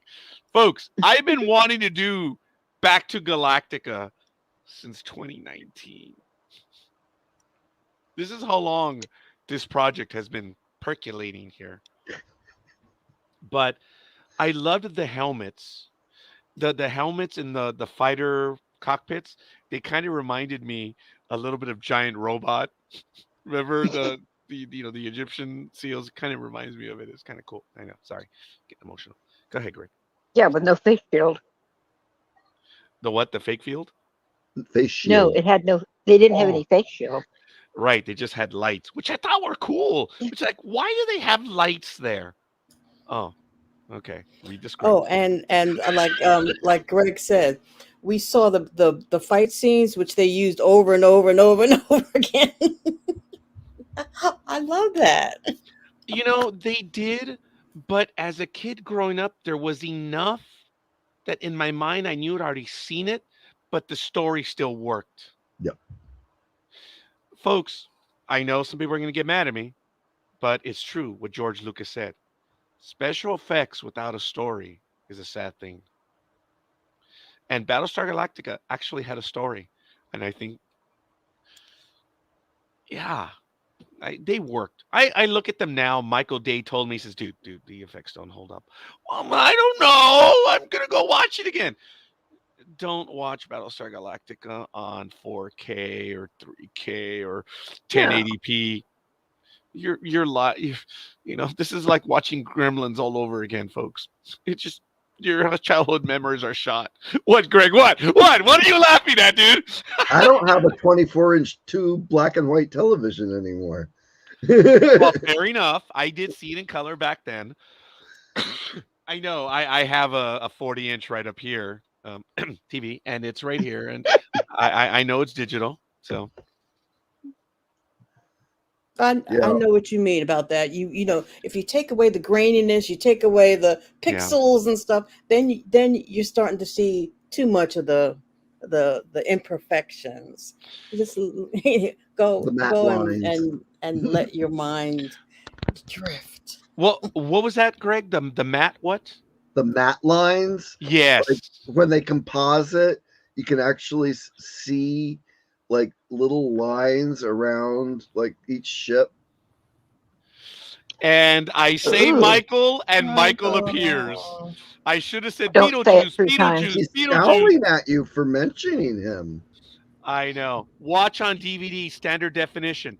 Trey, I have Oh, DVDs. gray. I'm gonna have to do that. I'm gonna have to check it out. Michael, thank you for joining us, brother. I wasn't slamming you, brother. I just said Michael Day told me, dude, don't, no. Special effects don't hold up. I'm like, what? But I want to watch it. And yeah, sure enough. Chris says, thank you. So there was Egypt theme and Roman theme. Were all the Cylons called Centurions? The soldiers, the machines were. You had the Centurions, and then you had Lucifer. Lucifer, Yeah. and then you had the Imperious leader, but you also had Cylons on Gamorre. And we'll get to that eventually. There's an image of that. But Michael, thank you for joining us. You've been listening to the conversation. A little Appreciate bit, it, yeah. brother. Yeah. What are some of your comments right now? We've gone through quite a bit of the episode, but there's still a lot we haven't discussed. I haven't seen it in 20 plus years, so I don't have the disillusion of watching it in 4K. Oh, stop it. Yeah. I look, folks, I did see it. I did see the matte outlines, but I did comment to Michael. I said, okay, I guess you're right. Some of the stuff doesn't hold up. But this was, I'm not going to say childhood fantasy being revisited, but watching Battlestar Galactica again did take me back. And there was enough of a story that I was able to avoid that campiness. I mean, there are some things, and except for me here, Marsha, Michael, Greg, and Baltar, the stuff that they've been involved in projects, they can probably do better special effects than what's on this now. But when you watch, there are trying to get scenes where the Galactica is trucking by. Dude, it looks just as good then as it did now. There are scenes from a distance where you see the battle stars. Yes, they're static, not that much move. Those images still look good. Look, the image that's in Greg. Greg, I'm gonna home in on you right now, brother. Okay. And look at that one up there, folks. Oh, and look at the Battlestar Galactica right there in all of her beauty. Those are great I shots. gotta figure out which side to move to here. Oh, I love how you have like a montage of stuff. But the one I was going to point to was okay. Yeah, there it is. Yeah, well, keep going, Greg. Keep going. Stop it. That image in the upper left-hand corner of seeing the 5 battle stars. That it looks good now, just as it did then. I appreciate that, Greg. Thanks, brother, brother. Whatever. Michael, when you saw Battlestar Galactica when it debuted, and then later on, what? Oh yeah, Trey, we're gonna get a little bit of a mod. There it is, Trey. The Galactica was a hell of a model. Yes, the original studio model, and this one. I am losing my stuff right now because Greg is that the monogram or the Revell model? It is. Well, There you go. Nice. Yeah, this is the monogram. 97 reissue of the kit. and that looks like that's the original kit cover. It may be. I had that one, folks. I purchased that model and I built it. I was so proud. Now, it didn't have very much color per se. No, the original model was painted white. Yeah. Actually, I'm going to turn the green screen off here.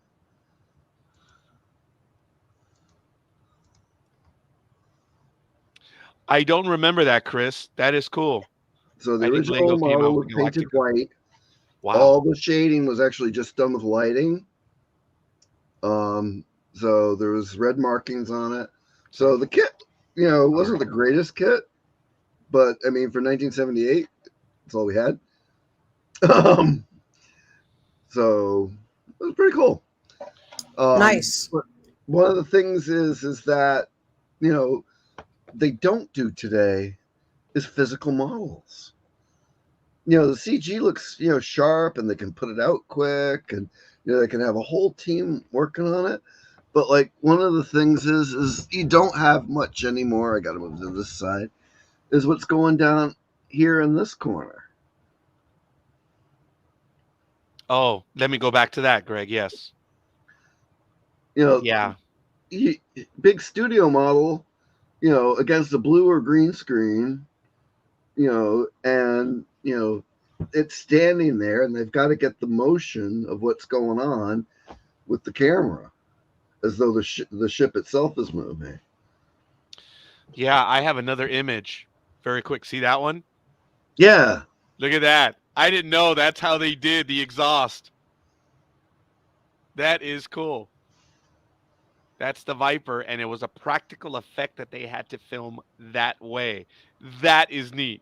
I thought they painted that in later or matched them up. No, that's a Viper, and there you go. It's the CO2, right? Coming flying out of it. That is really neat. I like that. I am saddened because, as you all know, I do not have that one. I have the newer one from Eagle Moss. I'm embarrassed to admit it. I haven't purchased that one yet, but I hope to get that one. Those Vipers were so cool. Yes. Did you guys ever draw a Viper? Heck, did any of you draw the Galactica growing up? Michael? Well, I was an adult when it came out, so Oh, so that question is not whatever. Sure, relevant. rub our noses. Marsha, do you want to say anything to that? Not a thing. Someone said He was too earlier, and I'm good going to go for back us. to that. I'm not an adult now. Darn Some it. days you are.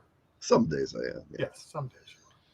Darn it. Someone posted it earlier, and folks, we had quite a few comments right now about the adult and kids, because I had mentioned that my mama didn't want me to see it because this program's for adults.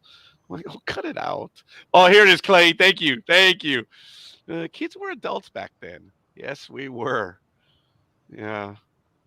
The Vipers were absolutely cool, man.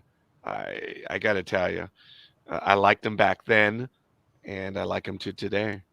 And I appreciated what they did in the new series, where there they are. That is really cool. Now, you'll notice that is not an image that they always did show. It was usually the nose on the left side for whatever reason. The only time you ever saw the Vipers on that side was when they were launching from the starboard launch bay. It was kind of neat, kind of cool. Here's that image, the one I was talking about earlier. Folks, that's a cool image. Today, folks, check out the Galactica up front. It looks mean, doesn't it? Yep. Even though they refer to it as the alligator or the crocodile look, whatever, the theme looks mean, ready for bear. Not to mention, it was like the first. I mean, it was probably the biggest ship we'd seen on screen. Yeah. At that time, and it was a carrier. It's like they had the huge landing bays on either side. Yeah. Chris says sometimes we get reruns here in New Zealand, and when I watch them now, I still get goosebumps. Yeah, I do. My youngest, as I've referred to her from time to time, she saw the entire Battlestar Galactica run with me. It was awesome. She loved it. She caught up somewhere in the second or third season where she was watching from that point forward, and then she just caught up. We were watching, and I couldn't hang with her. And unfortunately, I had ruined Exodus for her because I used to watch Exodus parts 1 and 2. But what the hell did you just say, Greg? Because there was a reason why I was tying it in. I don't remember. I don't remember either. Okay.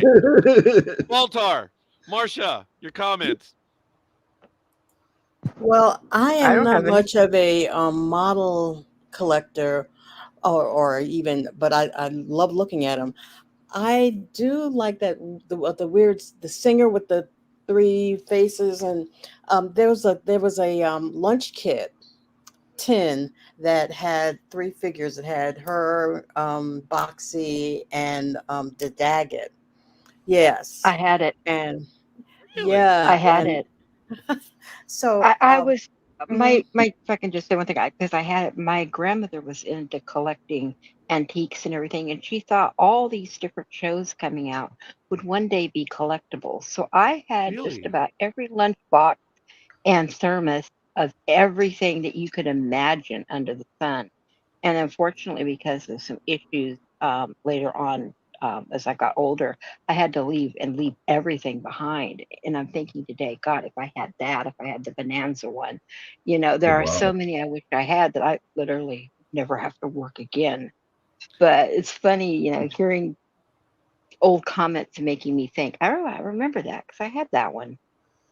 The only lunchbox I remember having was a Peanuts one.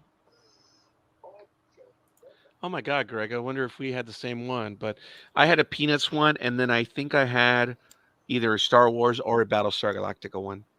I could swear there was a Battlestar Galactica one. and the thing is, back then there weren't all that many toys to get. No. Um, so it was, if you had a little bit of money, you could almost collect everything. And nowadays, it's impossible. It's Oh, absolutely Marcia, that's impossible. Yeah, interesting. That's right. Because there weren't that many action figures. There were action Mm-mm. figures, there's about six I recall. and they did have. I remember you could buy the Vipers. They had little wheels underneath them, and they had like extenders, almost like Saturn V rocket extenders, and you could make them into multiple designs and stuff. Mhm. And there were a few. They had like a car with a missile launcher, and they were interchangeable. But yes, you are right. There weren't that many. And every time I remember going to the store, the only one on the shelves was the Imperious Leader. Oh my God, you are so right. Oh, and by the way, Lucifer, we used to call him Pinhead because of the shape of his. He had that point on his Yep. head. It was just funny, and he was scary at the same time. So, He was scary. And Greg and I talked about that. And Michael, you know who the voice was Lucifer, right? I know who it was, but now I can't remember the name. Okay, well, Oh, the pain! He's we won't talk. forgotten! Oh my God, very good, Greg. Okay, the Imperious leader will come into play later. Let me tell you, folks, on the War of the Gods, I knew that voice. I knew that voice. I was like, wow. But we'll leave it at that right now. But you don't know who the Lucifer, Marsha. Oh, I do now. I just remembered. Yeah, Dr. Smith. hey, Yes, I thought I Greg actually did great. worked with him one time. So yes, I know who it is. Really? Oh, wow. He was a guest at one of my conventions. So Oh yeah, my God, Marsha! I told Greg about a week and a half, or a week and a half ago that I instantly knew who Lucifer was as really, opposed to the Imperious leader. huh? I did not know. I recognized the voice, but I didn't know. When Lucifer shows up and he's by your command, I'm like, oh my God, danger, Will Robinson, danger! I was like, I know him. That was great. And I'm up to episode 6 in the rewatch, and folks, there's a scene. I don't want to spoil it, but oh my God, Jonathan Smith. That's who it is, right? Jonathan Smith. No, it's Jonathan Harris. Harris. That's it. I apologize. Oh, I combined both names. Jonathan Harris. There's a scene in episode 5 or 6, and Lucifer's in command. And I love it the way he's playing the part. Actually, he ruins everything, quite frankly. But it was not unlike Dr. Smith as a CYLON, which was really good. Oh my goodness. So let me see. Collector's Archive. What is this, Greg? You want to go to it? Oh, there's an image on that page. You can just bring up the image. I'm sorry. Oh, I don't. Let me see if I can. If not, I'm going to go straight to it, folks. Thank you, Greg. Um, Let me see if I can open the image in a bigger box. I think it may be on my ability. Looks like Oh, no, there it is. Okay, folks, come on, everyone in the chat room. Can you identify the characters? Let's see. Chris says, as I came on here late, who are you all and who do you represent? I'm just curious. Well, Chris. Well, according to Oh, Baltar, here. Chaos, right? Oh, very good. Chaos. Yes, Um, definitely. we are NDB Media. We're just a homegrown unit here on the internet. We are just fans, Chris. I am Roger. I'm out here on the West Coast. Michael is in the nation's capital. Greg is in the Northeast, so he likes the Nor'easters. Baltar is just north of me in the capital of California, Sacramento. She's out there where all the cows live, and some politicians as well. And Marcia, you're out in Georgia, aren't you? Florida. Florida. Oh, Mhm. sorry. I just went from Florida to a backward state. I sorry. So, what? we've just all met here through the internet. That's how we've all met each other, folks, through knowing because of this network. So, we're just fans. We're lucky to be doing this, and we consider ourselves fortunate. And we've met so many of the people, and we're just people that have met on air, man. Now, the We've reason got why lots of Marcia, programs too. I'm sorry, what was that? So we got lots of programs on ndbmedia.net. As a matter of fact, we do have a lot of stuff going on, and we have some big guests. We're gonna, Michael, get to the two big guests that are coming up. You have one tomorrow, right? I have one tomorrow. Who is it? It is Tanner Massey. Was just on The Voice US version. Yeah. He Yes, was one of the folks. 12 finalists. Top 12, I think. I can't remember. But anyway, he's going to be on with us tomorrow morning at 1 p.m. Eastern Time. 10 a.m. Pacific. 10 a.m. Pacific, and I'm trying to calculate New Zealand. Well, you know, it's more like after. It's probably in the middle of the morning or something there. But and then on the 7th of January, we have a storm chaser on from Canada. On Sunday, right, at 6 p.m.? It's on a Sunday evening, and that's really cool. We're still having troubles getting actors because we couldn't get them when they were on strike, and now they're all working. Yeah. So now, Marcia and Baltar, or Liz, or Lothcat, or Prairie Hound, or whatever, lots of different names. I'll just go by Sybil at this point. Oh, Sybil. Oh, so you do have feelings for. Okay, whatever. Anyway, we met those two through our connections on the Ark, where we had almost everyone from the sci-fi channel program, the Ark.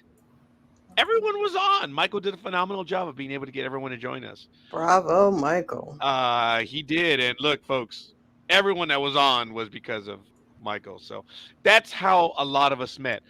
Greg and I met through another third party because I was on air on Blog Talk Radio. I met Jeff, and Greg was a co-host for Jeff Ferguson for a while. And when I started doing a particular program, there was one person I wanted to do it with, and Greg has been on with us now almost full time. And then Michael, I met through him after we interviewed Starship Farragut's. He came on and was arranging quite a few guests.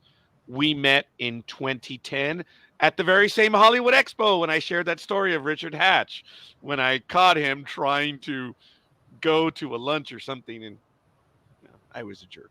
He wasn't. And that's where I went Michael, and then I met Michael in person again in 2020, 2021, and 2022. And we were hoping for 2023, but I lied. She was not a good year for us. But that's all right. So that's a little bit of the family tree. So I know several of the characters that are on this screen for Battlestar Galactica. And I'm going to start off with the most obvious one. The floofy one, or next to the floofy one, to the left. That's Lucifer. The red one with the blue top. Pinhead. Pinhead. Michael, who do you recognize? Probably Commander Adama. That's the guy in blue, right? Yes, that's Okay, so we have 2 down. Greg, who do you recognize? Well, obviously the Silent Centurions, which they did one in silver and one in gold. That's right, because there was, in some of the episodes, there was a gold centurion. That's right. He was a higher up rank, if I'm not mistaken. A little bit of trivia. Do you guys remember the first time there was a gold centurion? Nope. The living legend. Yeah. It was in the living legend. Okay, Marcia, who do you recognize? Greg took the 2 centurions. The slimy little Obion, the insecticide there, Insecticon. Oh, Marcia. Okay, that's the one. Oh, very good. So, Lothcat, which one? Oh, gee, the little Daggett. Muffet 2, excuse me. Now, this is the original Daggett. Correct. I'm going to ask Greg for some information on this one. But the next one I'm going to take is our friendly and cuddly Baltar over there on the left. Sleazy. All right. Michael, do you recognize anyone else? well. I didn't even recognize that was Baltar. I mean, it's not a very good image, but It's not. well, But- I'm assuming that's Apollo next to Adama. Oh, very That's what I was good. thinking. But I'm But not, but I'm not no! sure. Yeah, I mean, and then It it's was Starbuck. not. Then it's one of Yeah, I the. thought it was Starbuck, yes. Starbuck. Yeah, It is Starbuck. yeah. I couldn't remember the uniform. So it's, as I said, it's been a while. Greg. So I guess that just leaves me, the Imperious leader. Okay, so everyone in the chat room, Marcia, Hmm. Baltar, everyone, who is the last one? Well, who's this Muffet? Come on, puppets. I think they're both Muffet. I think it was just one wave had the darker colored one and the other wave had the lighter colored one. Bam! Look at that, Trey. I did not remember that. Okay, Bore. Who the heck is Bore? Those are the ones that we were talking about earlier. Aren't those guys? No, actually it's not. But I do remember that name, Bore. Very good, Trey. I gotta go back and look at that. Yeah, I found a card back that had that name on it, and I still had no idea who it was. It's not those 3 monk-like ones, is it? I don't know. But we had the Borrelian Nomen. But yes, Bore, you're right. Hi, Were they the Beamer. ones that were affected by the moon or something? Oh, in the episode, The Magnificent Warriors. Very Yes. good. Yes.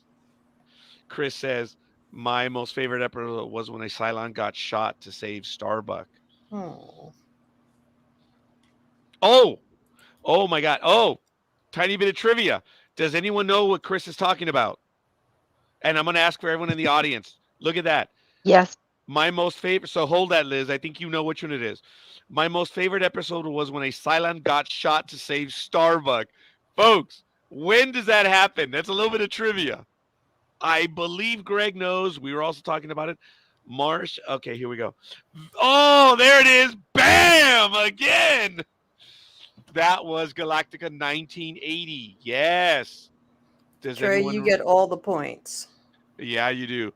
The Return. I was about to say, okay, and now for some more. What is the name of the episode? The Return of Starbuck. Impressive. Folks, Greg and I have talked about, and to a lesser extent Liz, and I apologize, but we've said other than the main episode, I don't think we're going to need to do one entire episode for one episode, meaning the Saga of a Star World is going to be one episode. as we move forward, we're probably going to get 2 or 3 episodes in per every NDB Media episode. But I have a sneaky suspicion that when we get to Galactica 1980, we're going to do all of Galactica 10 minutes. 1980. In Oh, one episode. oh, very good. All right, we're all going to do Galactica 1980, one episode. We're going to do the entire series except for The Return of Starbuck. In my humble opinion, folks, The Return of Starbuck is the one that stood out. Oh, Greg, I'm sorry. No. No. He liked the Super Scouts, I guess. No, I think we can do all of Galactica 1980 In and one the Return episode. of Starbuck in one evening, because we can focus on Return of Starbuck. I agree. Okay, I that's agree. fair. That sounds good. Because Folks, go, Liz. I was going to say the first episodes will just take 10 minutes. The Return of Starbuck will take probably an hour and a half. Well, we talked about how we were going to still do, because everyone's like, are you going to do Galactica 1980? I'm like, just because of my ADHD, yes. Yeah, we were going to do that. So, folks, what is the last character right here? The one that no one mentioned yet? What's the squid face right there? Come on. Chat That's the room, one I anyone? mentioned. Say what? Say what? That's the one I mentioned. That's the one that was always on the shelf, left on the Very shelf. good, That's the Imperious yes. Leader. The Imperious Leader. I remember I had the CYLONs. I had Apollo and this guy, and I had the Imperious Leader, and I had the Daggett. I may have had the Ovions, but I did not have Bore. I don't think I had my mother-in-law. Ouch. That's I'm just good. tired. I'm just tired, man. That hurts. I have not been feeling well, and that one hurts. Oh, I've been coughing so much it hurts, folks. You guys are making me laugh. I like that. I can say it, God rest her soul. I can say the same thing for my mother-in-law, So, son of a. Oh, I loved my mother-in-law. Oh, I did too, but I gotta admit, now that I look at it, the Imperious Leader, damn, damn.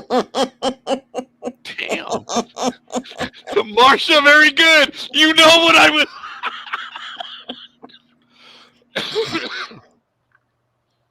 Oh my goodness, I've been coughing so much that every time I cough right now, it hurts and I get all lightheaded. It's You're been lucky funny, she's folks. not watching.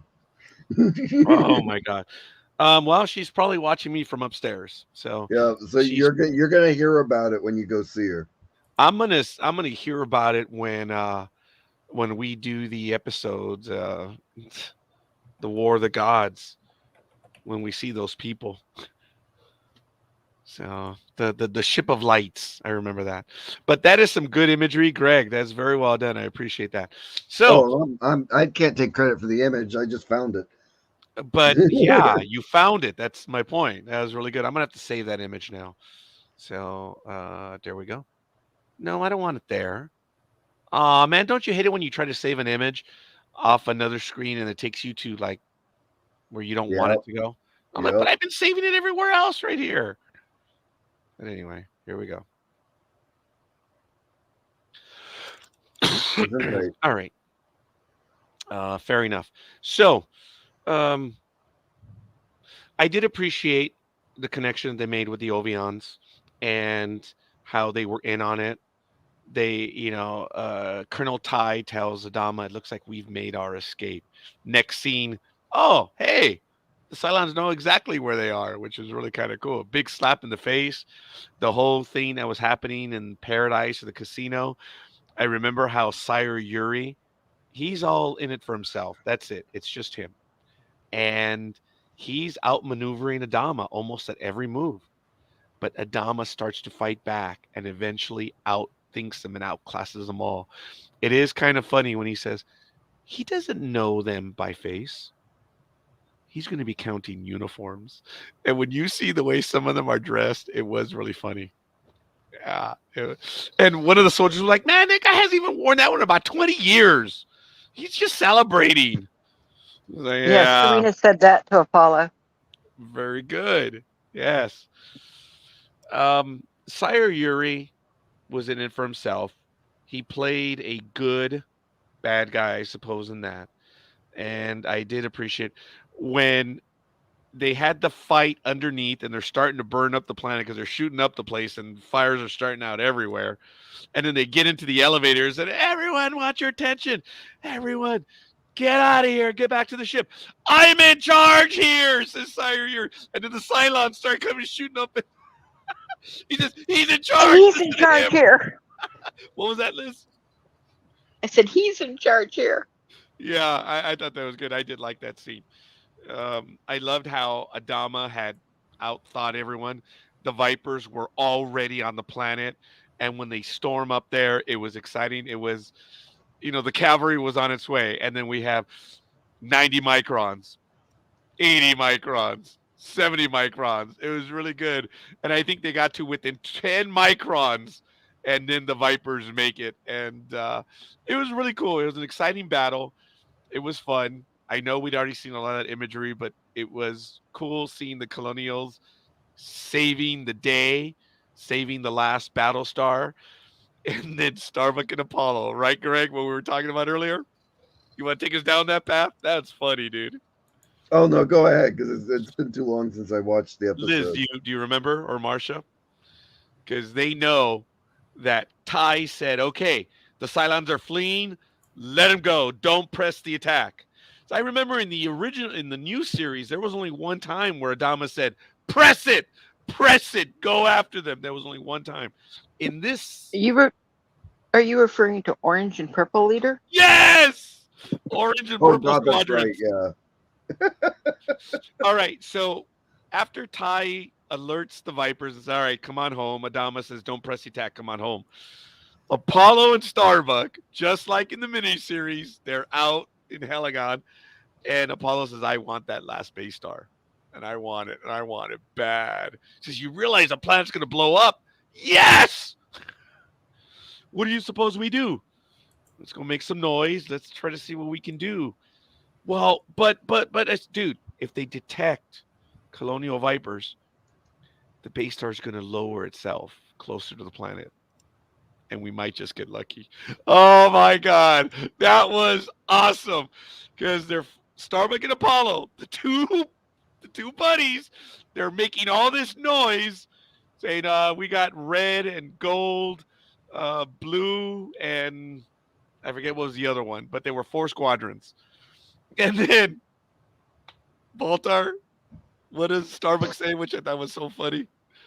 He's like, I've got Purple and Orange that want to join us. They were on like a long range mission or Right, something. They long-term want to join recon. us. And Apollo's like, no. I think we have enough to handle one base star. Yeah. He said, "Let's not get out of hand here." And it was really good because Starbuck was caught up in the moment as well. If we're flying in, we're saying we're 4 squadrons. Hey, let's see if we can scare them up some more. And then just right after that, the Cylons realize it's only 2 Vipers. But they're so close to the orbit with all the fires that had already started, they were getting out of control. And you can come up with any bit of way of thinking of it, but there's a magnetic response, something with the atmosphere. And Starbuck and Apollo get out the last minute. Oh, and I love it where Athena says, "Sir, we're getting transmissions from all these squadrons." "Oh, sir." It's like, who is that? Starbuck and Apollo? "Oh, may the gods be with them," or whatever, because they know what they're doing. And I think they worked in the joke. They said, "Sir, I'm getting transmissions for a purple and orange." "We don't have purple and orange." That was funny. That was good. We learned a lot about the characters in that last minute raid. That they knew what they were doing, and they were risking their lives to save everyone else. Bravely, stupidly, I don't know, but it was fun. It was good. What were your thoughts on that? Remember, Go ahead. That's where I was going, Liz. I was going to say, remember after all of that, when they find out that apparently nobody actually listened and they're supposed to all be put on report? Ty tells them about the whole thing, and he's like, "Oh yeah, well, remind me to have them all put on report Oh, Yeah. yes, because they disobeyed." that's right. Yeah. There was a I, few of the things that came in those episodes. I remember being a little kid when they finally went and showed like where the Ovians were like storing the people. I remember that was really scary as a little kid. When they That went stuff down was to scary to the me. Yeah. lower level, she's like hitting the button. It's like it didn't miss my level, and and then she screams, and then after the cut, it's like people are like tied down and being tortured and stuff and screaming. I remember thinking that was scary. Well, I remember that some of the ones that were in there, they had like animals that were in there, and there were spider webs, and whatever it was, I guess, was just eating them alive. It was like the Sarlacc before the Sarlacc. I It just was, remember it being really scary. yeah, yeah. It Um, it, it did scare me too. and the other thing I remember from the whole sequences with the casino, I alluded to it before, but Starbuck was like arranging to have like some fancy suite with Cassiopeia, and then Athena shows up while Cassiopeia is away, and it's like he's trying to like double talk. I remember getting a kick out of him trying to manage the two lovely ladies. Well, That good thing he didn't get a thermal burn again. Right? that was funny where Athena is like looking for Starbuck, and he's that little snake. She burns him. Yep. He's down in the launch tube with Cassiopeia. Hmm. Cassiopeia? I forget how they Cassiopeia. pronounced her name now. That's all right. It's all good. What are some of your other thoughts, folks, on this first episode, the three-parter?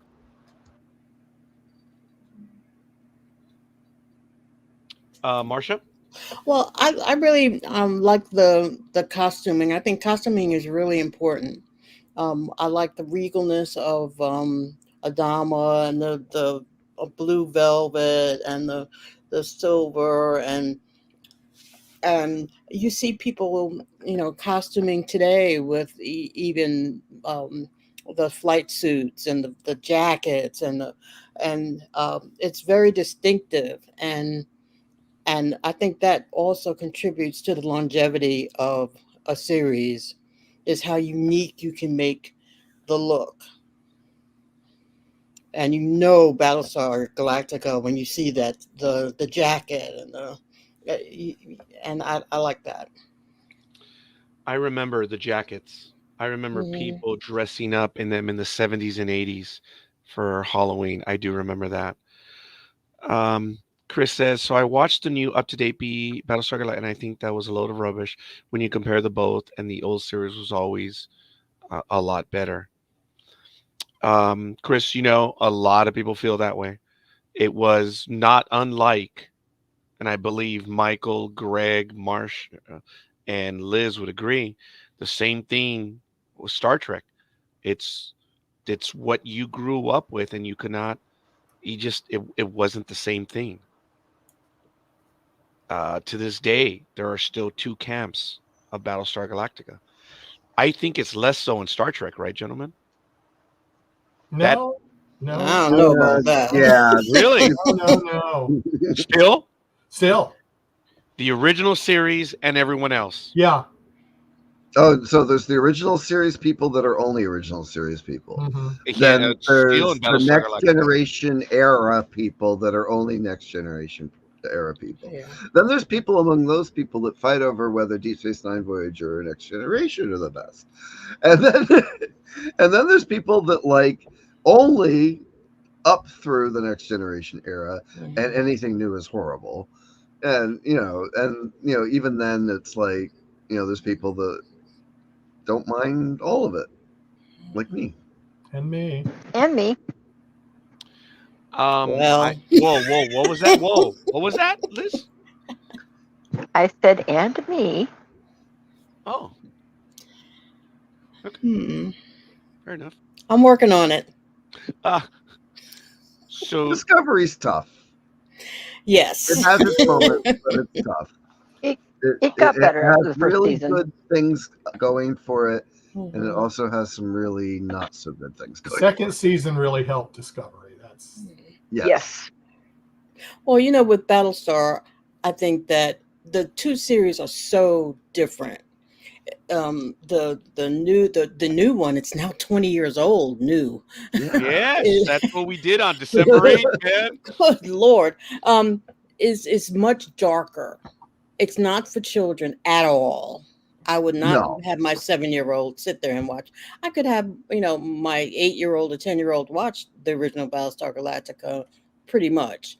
But the newer one, with the whole, it has some very dark Broken neck. themes. Yeah, very very dark themes, and confusing for a very young person. It was confusing for me sometimes. I had to go back and watch a couple of times. Like, what?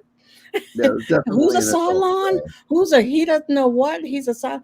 So they're very different. I appreciate them both. I have watched the earlier series a lot more times than I've watched the new one. Um, I look at Babylon 5 too. But that's another whole story. I I love Babylon 5. Hmm. Greg used the line last time we were on air when we were doing the mini series of the reimagining, because that's the way it was first called. It was a reimagining. So, um, Greg made a salient point where he says, "Hey, folks, Battlestar Galactica 2003. Come on, look at the date, look at the calendar." And I'm paraphrasing Greg, but you know what I'm talking about. Yep. Greg said something to the effect of what? We had that chat. And Greg basically said this, and correct me if I'm wrong. If you ever wanted proof of a child of its time, look at this. Battlestar Galactica at that time truly was a child of its time. I do have a personal comment where when we did the mini series for the new series as our first episode, we have had an incredible amount of people watch this. The very first episode, we were stunned. After a day, it was over 500 people. We were just blown away. Awesome. Blown away. We had a certain number of live people, and this episode has already blown that away. So I don't know if it's a child of its time or because people are like, well, we missed your last one, morons. We're going to make sure to make this one. But I have seen the live count clearly higher for the original series stuff. So I wonder, folks, when I first created the Battlestar Galactica episode that was going to debut in December, I did it like in February or March. That's how far ahead. In May and June, I had people sharing that episode with others. That stunned me. We'd never had that, huh, Michael? mm-mm. Never. That one was really something. Yeah, and then you actually put the show up, and then they shared even more. Yeah. Yes. Mm-hmm. The new one I was having trouble getting my head around, so I gave up watching it. Oh, okay, fair enough. I feel that. I feel you. I get that. For me, it's just I had a chance to watch it with my daughter growing up. But it's funny how you could say that the new Battlestar was not for kids. No, it wasn't. 10 minutes in, Baltar and 6. Spine lights up like a Christmas tree. That's I the best appreciate way. that, Chris. Happy Chris, accidents. we get that a lot, man. Huh, Michael? I found I you guys. can't tell you how much we get that. iBeamer. Well, iBeamer's another one. iBeamer's another one. Yes. Yeah, Beamer.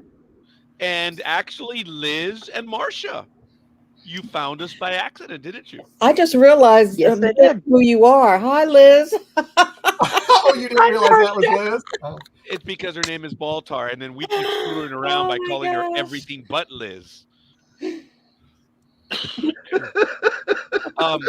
Okay, Marcia, remember Yes. on the Ark Yes. how we were all screwing around with the different names and numbers? Oh yeah. Oh Okay. yeah. Liz took that upon herself to pay attention to some of the things that I would say, Mhm. depending on the episode that we're reviewing, right, Greg? I wasn't in the ARC ones. No, Right, but when we Wow, were yeah. doing Star Wars, she kept talking about the Loth Cats. Yes. And then I referred to her as Loath Cat. So when Liz showed up the very next time, she was Loath Cat. So then I started to mess with her on everything, right, Liz? Pretty I much pretty much everything. had a name for you for everything, huh? But they were nice. What these other boys have come up with, I don't know about that.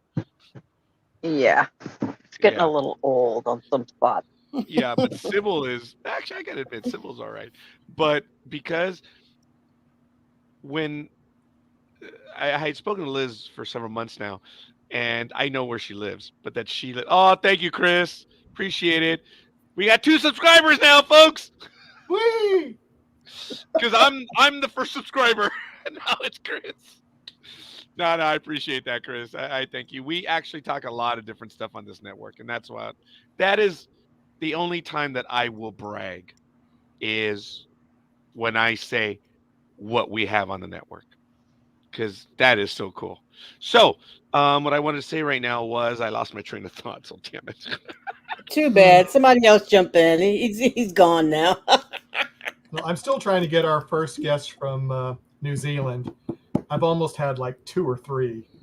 And it's Folks, if yeah. you want to join us, if you want to be a part of this, you want to come and spend time and talk with us. iBeamer did it. iBeamer couldn't believe it when I was like, dude, come and join us. And he did. And now iBeamer is part of the network. I mean, folks, you don't have to be here for everything, but if you want to come in and jump in and comment, go ahead. Actually, I think iBeamer's working again. That's right. He's working. Mm-hmm. Yeah, he's that's watching, right. This is his work hour. but Work he's time. jumped in on some of our programs when we're doing Star Wars and Star Trek and stuff like that. Folks, we're no different than anyone else, and we're proud of that. We're humbled that you guys spend time with us. And if you guys want to come and talk with us live, you don't even need a camera. Baltar, Marsha, you can just make sure to have a mic. So hey, you don't want to show yourself? It's okay. If you're part of the Federal Witness Protection Program, I don't care. And I don't know why I went through that Well, accent. Liz is, I know. Just message us or comment. So Liz lives in Sacramento. So a comment was made about where she lived, and I said, "Oh, you live out in the prairie where all the cows are." So Liz, correct me if I'm wrong. I said, "Well, you're surrounded by cows." So Liz actually sent me a picture of her house from the street view. And I said, nah, don't play that. Just like the dollar bill has the pyramid. If you guys don't, I'm sorry, the camel. If you guys don't know where the camel is on the pyramid, get the hell out of here. So I said, Liz, the camels are right behind your house. Don't even play the part. Remember that, Liz? Yes. Oh my God, I thought that was funny. He said, shut up. Don't even try that. So how do I get on from here? Okay. So, Chris, this is what you need to do. And if anyone else wants to join us, this is what we're going to do. I am going to copy the link right now in the chat room, and you're going to see it. Now, it should show up on the YouTube one, Chris, and you're going to see it right there. And this works for this episode only, folks. That's it. It doesn't work for any other episode. So if you want to join us, that's it. You need to highlight that and come on in. Just follow the instructions. It's relatively easy. And they are in English. Well, I don't know if our New Zealander folks are going to be able to do that. Just kidding. Just kidding. Wow. Hey, even a bumbling blonde like me can figure it out. I know. Chris wants to join us, and I'm being an a-hole, aren't I? Well, I'm not making any comment. Liz will get mad if I do. No, I wouldn't. So He didn't say you. Folks, we're not kidding, man. If you guys want to come in and talk with us, by all means, don't worry about it. So it will take a minute or two. It is intimidating. I know it is, folks. So we appreciate it. That's why we've noticed that a lot of people will be in with us and like, are they screwing around or do they mean it? We mean it. And people realize that if you guys want to come in and chat with us, come on. What? There he is. Boom. All right. So let's go ahead. Chris, we can see you. You could probably hear us, but we cannot hear you yet. So I'm going to bring you on now. And why don't you go ahead and introduce yourself? Hey, Chris, you're live. Hey, how's it going, guys? How you doing? Good, good. Okay, so I've got this funny screen at the moment. No, you're good. Do you see all of us? No, because I've got this funny screen on. Oh, It's kind of like a round circle. No. Oh, that's Marcia and the others. Yeah, you should be able to see everybody else. yeah. What are you Are you using a computer or your phone? My computer. Then you should be able to see us all. I'm What are getting you a lot looking? of background stuff now. Okay, it's possible that there's an internet connection, but we see you. The entire world can see you, Chris. So don't make Cool. any faces. Don't do anything you're gonna regret because everyone can see you. Fair enough. So maybe we can work through the technical stuff a little bit later. But Chris, Okay. thanks for joining us. We're in New Zealand, that massive, massive 2-island country. Where are you from? Well, actually, we're a 3-island country, so we're in the middle island, which is the longer one. All right. So are you near a big city? Yeah, so we're about 30 minutes out from Dunedin.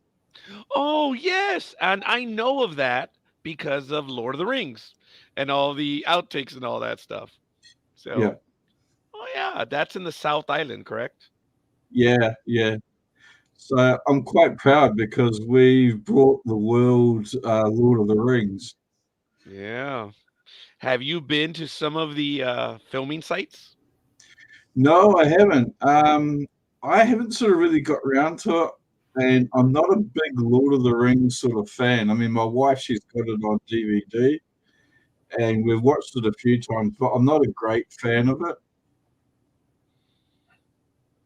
Yeah, typical. You're like 10 minutes away from all the filming sites, and you have like millions of people that want to go down. Do you guys get a lot of tourists down there? Or, Chris, can you tell when tourists are in town? Yeah. Oh yeah, They talk funny, huh? Yeah, they yeah. talk I funny. mean, They dress funny. yeah, we get a lot of Americans, obviously, a lot of French people. Yes. Oh, and Chris, I apologize if I was a bit loud because someone came in from behind From right now. behind you. You had to take a Oh, look. that was my wife. Yeah. So we That was my wife. apologize. May we embarrass her on air? What is her first name?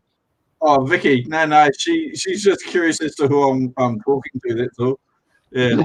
Vicky, we're sorry. We're a bunch of Americans. We're sorry. It's all cool, guys. It's all cool. And So, this Chris, American was actually watching a marathon of The Lord of the Rings today. oh All my right. God, Yeah, that is funny. All right, so Chris, you are a big Battlestar Galactica fan. Tell us, give us some of your thoughts on the original series that, and especially the first 3 episodes that we've been talking about. Um, I mean, it was a long time since I've seen them, and every time the series comes back as a rerun, I seem to miss quite a lot of it. But I have to say that my most favorite episode was when I forget his name, was caught on the planet with the CYLONs, and he made friends with the CYLON. Oh, And yeah. the end part was just so touching. I must admit, I had a few tears. Yeah, because it was so Yeah. cool. Trey did share with us earlier. That is from the Galactica 1980, which was, I guess, the second season. Well, no, it was not the second season. It was another series called Yeah, Galactica 1980, and it was near the end of the run called The Return of Starbuck. I remember yeah, that one. I do. I get it, Trey. It was it was kind of funny. And yes, it is rather dramatic yeah. because for those of us that remember, and tell me how much you remember the episode, Chris. Actually, not much. I mean, Okay. I'm 55 years old, and I've got to go Dude, you back and got me watch by them. 1 year. Stop it. Yeah, well, the old memory's going a wee bit, you know. Yeah, it is. And at 54, Yeah. my memory is going, I so don't I know get that. anything about that. What memory? Yeah, you don't know anything. Yeah. Yeah. I had trouble remembering a conversation as we were having it. Yeah. Oh, Oh, you is mean that like explains this afternoon then? Yes, yes. Okay. Yeah. Yeah. So I'm noticing that there's quite a bit of a seconds difference in when we're talking. So I've got to kind of try. I'm listening to about 3 or 4 different conversations at the same time. So if my wife turns around and says, "Well, you can't multitask," I can say, "Well, yes, I can." That is cool. Look, Yeah. in the episode which debuted on May 4th, 1980, and I'm going to go ahead and put this because this is on IMDb, folks. So if you want to check this out, I'm going to put it in the private chat for my co-hosts, and you are one right now, Chris. You'll see it in Okay. private chat, and then I'm also going to put it in the chat room. If you guys want to head on over there, it's on imdb.com. You'll see it right here on the link. The episode debuted on May 4th, 1980. Dr. Z describes his dreams, which reveal the fate of Starbuck. Excuse me, and his link to the lost pilot. I know that was overly dramatic. I apologize. There's some wonderful imagery in this episode. And it was a really good story. It was really fun. As you know, what happens? Starbuck crash lands. He finds a woman that I don't think she can even speak, and he reprograms a CYLON. And it was really kind of funny. Sorry, folks. I don't think I've seen that episode in probably 45 years. I haven't seen it in 43 about 30. years. Yeah, for me, I have not. I'm just going by memory myself. Yeah, It it was re-edited and turned into a 2-hour episode for us. Really? Yeah. And I can't remember which episode they combined it with, but they did combine and they changed it. They changed the episode. They took the girl out, the one who was pregnant. They totally took her out of the show. No. So it had a whole different meaning from what we had seen.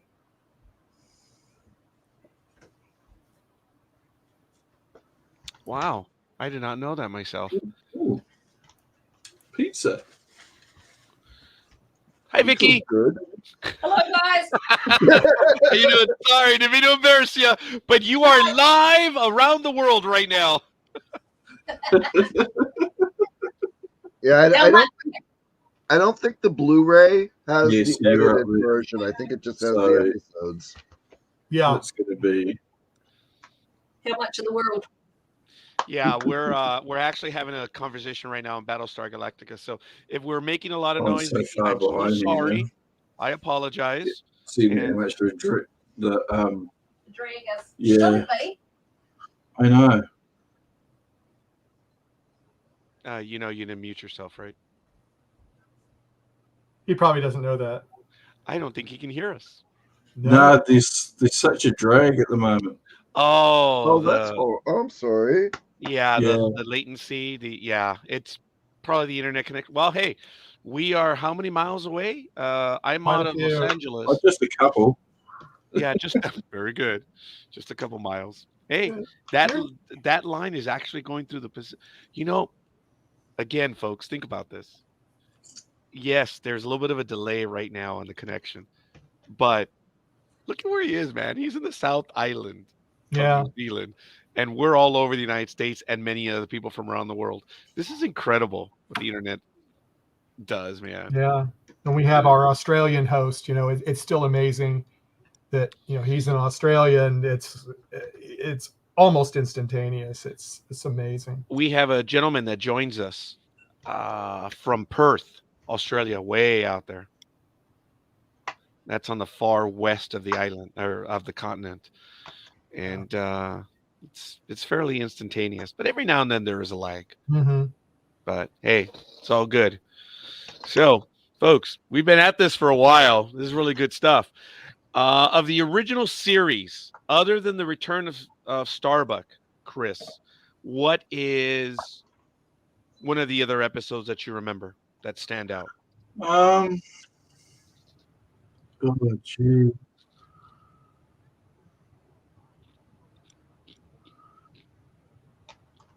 There was one where the son got caught in something, and they sent Boxy in to try and find him. Yeah, the Oh, little boy. Fire in Space. Yeah. The Galactica was crippled, and they had to send Boxy into the vents, right? That's right. Yeah. Yeah, I remember that. That one was after the Living Legend, I believe.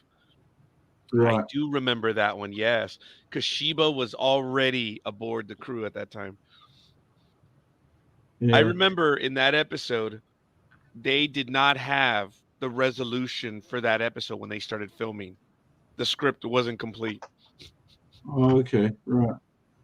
It's funny, there's a little bit of trivia when you read about that episode was filmed almost they were writing it as they were filming, which was crazy. The one thing that I think about as I watch it, it kind of becomes clear to me that the second in command, I forget his name now, it's almost like he's fighting against Adama. Colonel Ty. Yeah, Ty. It's like they don't sort of get along, and he's sort of like doing stuff behind his back. I mean, I could be wrong there, but it's the sort of feeling I kind of get. In that episode or in the series? Through the whole thing. Really? Yeah. I mean, I may be getting my... Well, if you do think about it, I mean, he is second in command, and his job is to tell different, you'll give different options. So maybe that's what you're remembering. Yeah. Not being a yes man and saying, oh, yes, let's do that. Let's do that. No, it's saying, well, should we look at this way? So that's what I'm thinking. Because I know what you're saying. I understand what you're saying because it's. Okay. Yeah, because I never would have thought that. Oh, okay. Yeah. I mean. But okay. Yeah. All right. Yeah. Fair enough. Well, folks, does anyone else have any other additional comments or anything? We've been at this for a little while now. It has been. We're getting close to 3 hours. What's that, Michael? At least 10 minutes, I said. Yeah, we're getting closer to it. I can tell people are starting to get a little tired as well. So I we have just talked about realized quite my a bit. Blu-ray set is supposed to have full frame and widescreen. I've got 2 full frame cases for the original series and 2 sets of widescreen discs in them. Wow. Oh, isn't that nice? Yeah, I never purchased the Blu-ray. I only have the DVDs, but I have them all. And I'm going to have to get back to, I'm going to have the privilege of watching that on DVD. But right now, I had to get the digital for the original series. I couldn't find the DVDs or anything in time. So I was able to get it. Yeah, unfortunately, this is because I had no way to see Galactica 1980, so that's why I ended up splurging on the Blu-ray set. Okay, I'm a little worried about it. I'm gonna have to see. I'm starting to look for it, but I just haven't gotten around to it yet. But it's kind of expensive. I'm like, it's a Galactica 1980, people. Come on. But hey, it's all good. All right. I've noticed that YouTube only has a part of a part of an episode, not the full episode. Right. So it's kind of hard to watch it through there. And I've noticed that most of the times when it does come back to New Zealand as a recap, I always tend to only get little bits and pieces and not all of it because I'm busy doing other stuff or working or something like that. Yeah. That's usually what I do. Yeah, trying to remember I'm supposed to be paying attention because we're talking about the episode tonight or something. Yeah. Sometimes you can actually find the episodes, but then when someone reports it or the studios find it, then they put a block on it. And the Yeah, episode's that's gone. Yeah. There are some movies which I'm shocked that they're still on there. I'm going to go ahead and say it's been there forever. Yeah. Aliens, the second movie of the Alien series, the Yes. entire documentary, it's a 3-hour documentary. Someone put it all together and it's still on YouTube. That's all I'm going to say. It's Wow. been on there for about 10 years. Now it'll straight. be gone tomorrow. Oh, yeah. Like my word actually means something. Well, Yeah, you know there's who an edit monitors of the us, 1984 Dune out there too. Oh, yeah. Yep. Somebody took all the best parts from both the Sci-Fi Channel edit that ran like 3 hours, and the parts that they cut out from the movie, and re-edited the whole thing together. Oh, wow. Yeah. Okay. Huh. All right. Well, sometimes you find them, sometimes you don't. I hear you. Yeah. And I know like I said, I had to purchase a series. Otherwise, I wasn't going to be able to see it. So, be that as it is, not be that as it may, but be that as it is. Does anyone else have any additional comments? Anything else you would like to come back? Childhood memories, anything? If not, like I say, I know we've been at this for a little while and we will continue. Otherwise, I've just been having fun listening to you guys. yeah, well, you're supposed to be a part of the conversation. I am a part of the conversation. She has So then been. what's this listening to you guys? Well, I think that Battlestar Galactica is a juicy series, and I am looking forward to squeezing some more juice out of it. I appreciate that, Marcia. And I did catch your comment earlier about joining us as well for this. So Yeah, it looks like you're we're going to more be than doing it welcome. on Thursdays, 6 p.m. Pacific time. I don't know if you guys wanted to go ahead and book already next week, which would be in New Year, because my time is going to start becoming finite near the end of January. So unfortunately, I do have a little bit of bad news for everyone. We are still going to do a few more episodes in the next month and a half, but then I'm going to have to take a time out Sabbatical. sabbatical. We'll call it a sabbatical, and I won't return until May. Now, if my glorious co-hosts want to go ahead and continue, they can go ahead and continue. But otherwise, we're gonna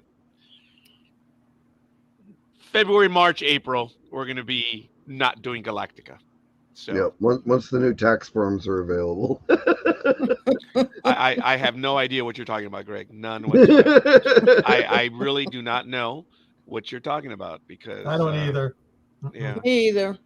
But I do know that I'm going to be busy from February through April. And why would that be? He's I have a lot of physical rewatching therapy. all the series that I gave him a list on. Oh, Oh, don't wow. even, Michael. Don't even. Now, folks, all kidding aside, Mm-hmm. when we do have the arc Mm-hmm. from the sci-fi, we are going to be on for that. There's no doubt. Okay. And folks, don't get me wrong. We're going to have regular programming. But right now, the Battlestar Galactica rewatch, after the next 2 or 3 episodes, we will be pausing for a while. And I'm sorry. So, but we are going to pick it up back in May because we're going to do the entire Battlestar Galactica 1980.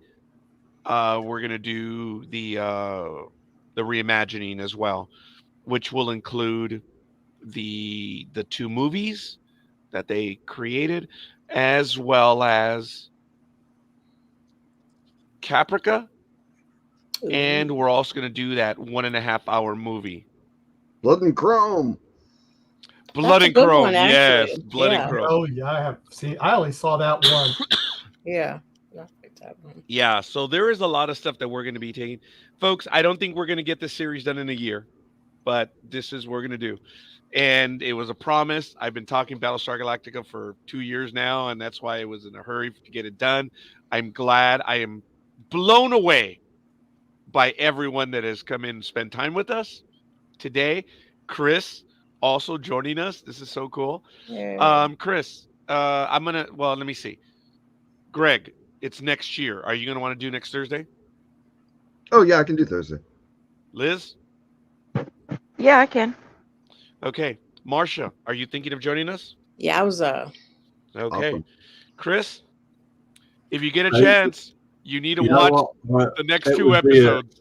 I'm it sorry. would be an absolute honor to be with you guys. Okay, you have to watch at least the next 2 episodes, which All right. are guys. Which ones are they? Um, Oh, I was just there. I closed know, that so was window. I. Oh, Wow, that was rather animated. I'll go to the good page. Okay. It is the Planet of the Gods or something. Lost Planet of the Gods. Lost Planet of the Gods. You are the bomb, Marsha. So, Mhm. And then the two-parter Ice Planet, I think. oh, is that the one that follows? Yeah. Okay. So, watch them if you can. Be ready to discuss them. Have your notes and ready to go. But I don't think we're going to be spending that much time on each episode. So if anyone Right. else wants to join us, look, you know what to do. We're just here to have a great conversation. And Yay. I'm sorry, what was that, Marsha? Yay. So was this the first 3 episodes? So Saga of a Star World, Yes, Lost Saga of the Planet Star of the World Gods, Part 1 and and Lost 2. Planet of the Gods Parts 1 and 2. One and Okay, then the next one, episode 4, is the Lost Warrior. Lost Okay, Warrior so followed then- by Long Patrol. So Long we'll do Patrol. those 2. And So it's the then Lost Planet of the Gods, parts 1 and 2. Mhm. we just did and- that. We just did those. No, the Lost Planet of the Gods? No, No. we You did sure? not. We just did the first. Saga of the Star World, which is the first 3 episodes. I think you're Oh, right. Lost! Oh my God! I thought this was the first 3 episodes. No, I think Yeah, you're right. Saga of a Star World, part 1, 2, and 3.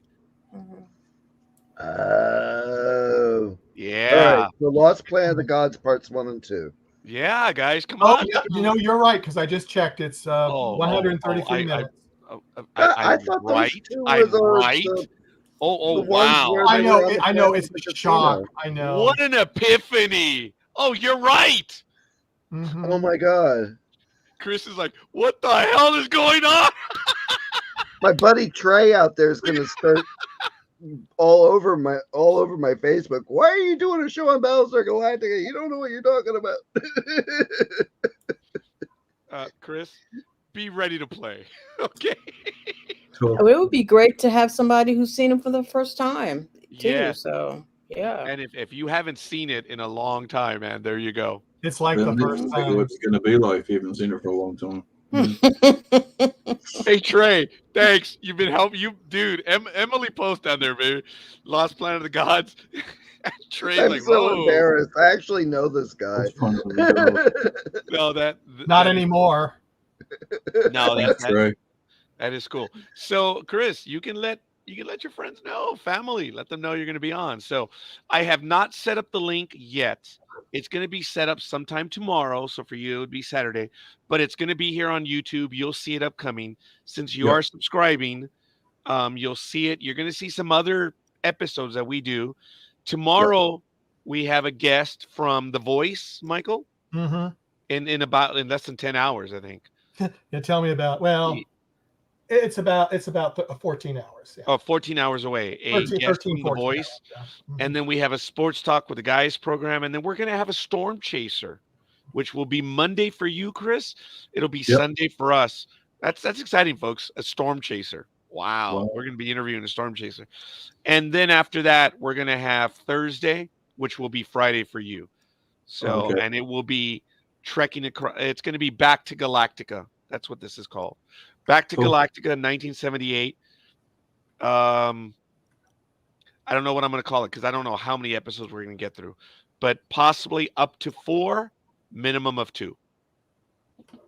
Okay, So I'll the see what I next can 2 do. episodes are the Lost Planet of the Gods, and Blank and the Lost Patrol. Just so you should be guys able to know, do I'm 2 kind of at a new to time all this for high 3 tech weeks. stuff. So, yeah, I'm still getting my head around it. Chris, you joined a great place. If you're just starting out, you're cool, man. We're great, man. We're flattered that people want to come spend time with us and they want to have a conversation with us. We're dude. just Great. geeks hanging out, having a conversation. It just happens to be public. Yeah. Now, you did see a moment where it seemed like we were all fighting right now. And no, we've known each other for a long time, Chris. That's why I said, you have to come ready to play, brother. Sure. No worries. Yeah. No worries. It just looks that way. I was getting sarcastic with Michael when he's, oh, you're right. I said, oh, really? I am? Thank you. So don't sweat it, man. We love having fun with each other. So if we get out of hand, you can always send us a message and say you're getting out of hand. I don't know if we're Yeah. going to change, but you can at least tell us. I'll just remind you all who won the sailing, the America's Cup twice. So you want to? Oh, you do want to play? Okay, all right, no problem. We'll be ready to Chris go with came America's to Cup. play. Yeah, so it's all good. So Chris, all He kidding needs to come aside, Saturday. hey, Chris, next time you come over, let us know what the weather is like, and if you have a picture from outside, it doesn't have to be anywhere particular, but if you could show us, like, the mountain range or whatever, and it'd be kind of neat, man. It kind of see where you're at, and oh, look at that, there's sun.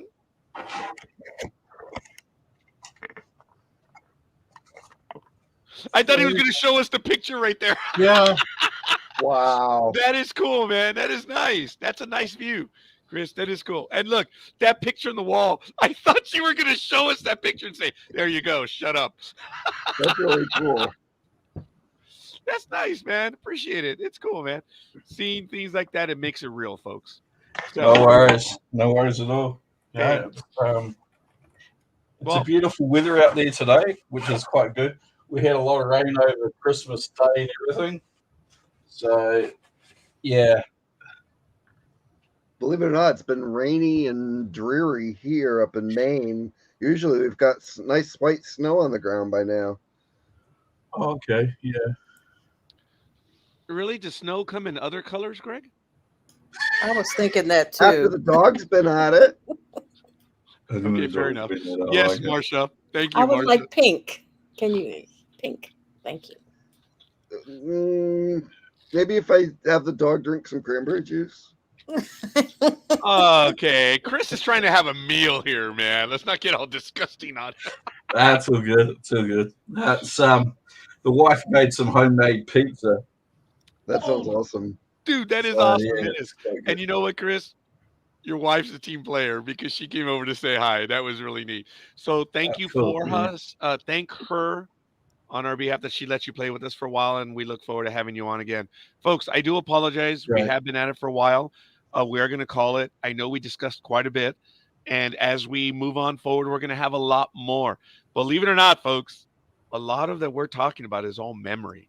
I just put up the pictures. It makes it look good. So, all right. Ladies and gentlemen, I want to thank Marsha. I hope everything is going well, Marsha, and we look forward to seeing you next week. Thank you. Baltar, same thing. Greg, Michael, and Chris, welcome the family. Thank you, thank you, thank you. I'm Roger. So, Michael, get us out of here. Take us away. Really want me to? Okay. All right, look, do you want to? I'm Yeah. going to beg you. Do you want to? Yes or no? Well, Not, I'm going to go to Greg. I will, but then it's going to be short. So I'm talking about the outro. I know, and that mine are short, and you should know that. So you might not. Whoa! Wait a minute. I'm just talking about the exit, pal. Oh, I know. Exit. Thank you for coming, everyone. We'll see you next Thursday. Bye. Bye. Bye.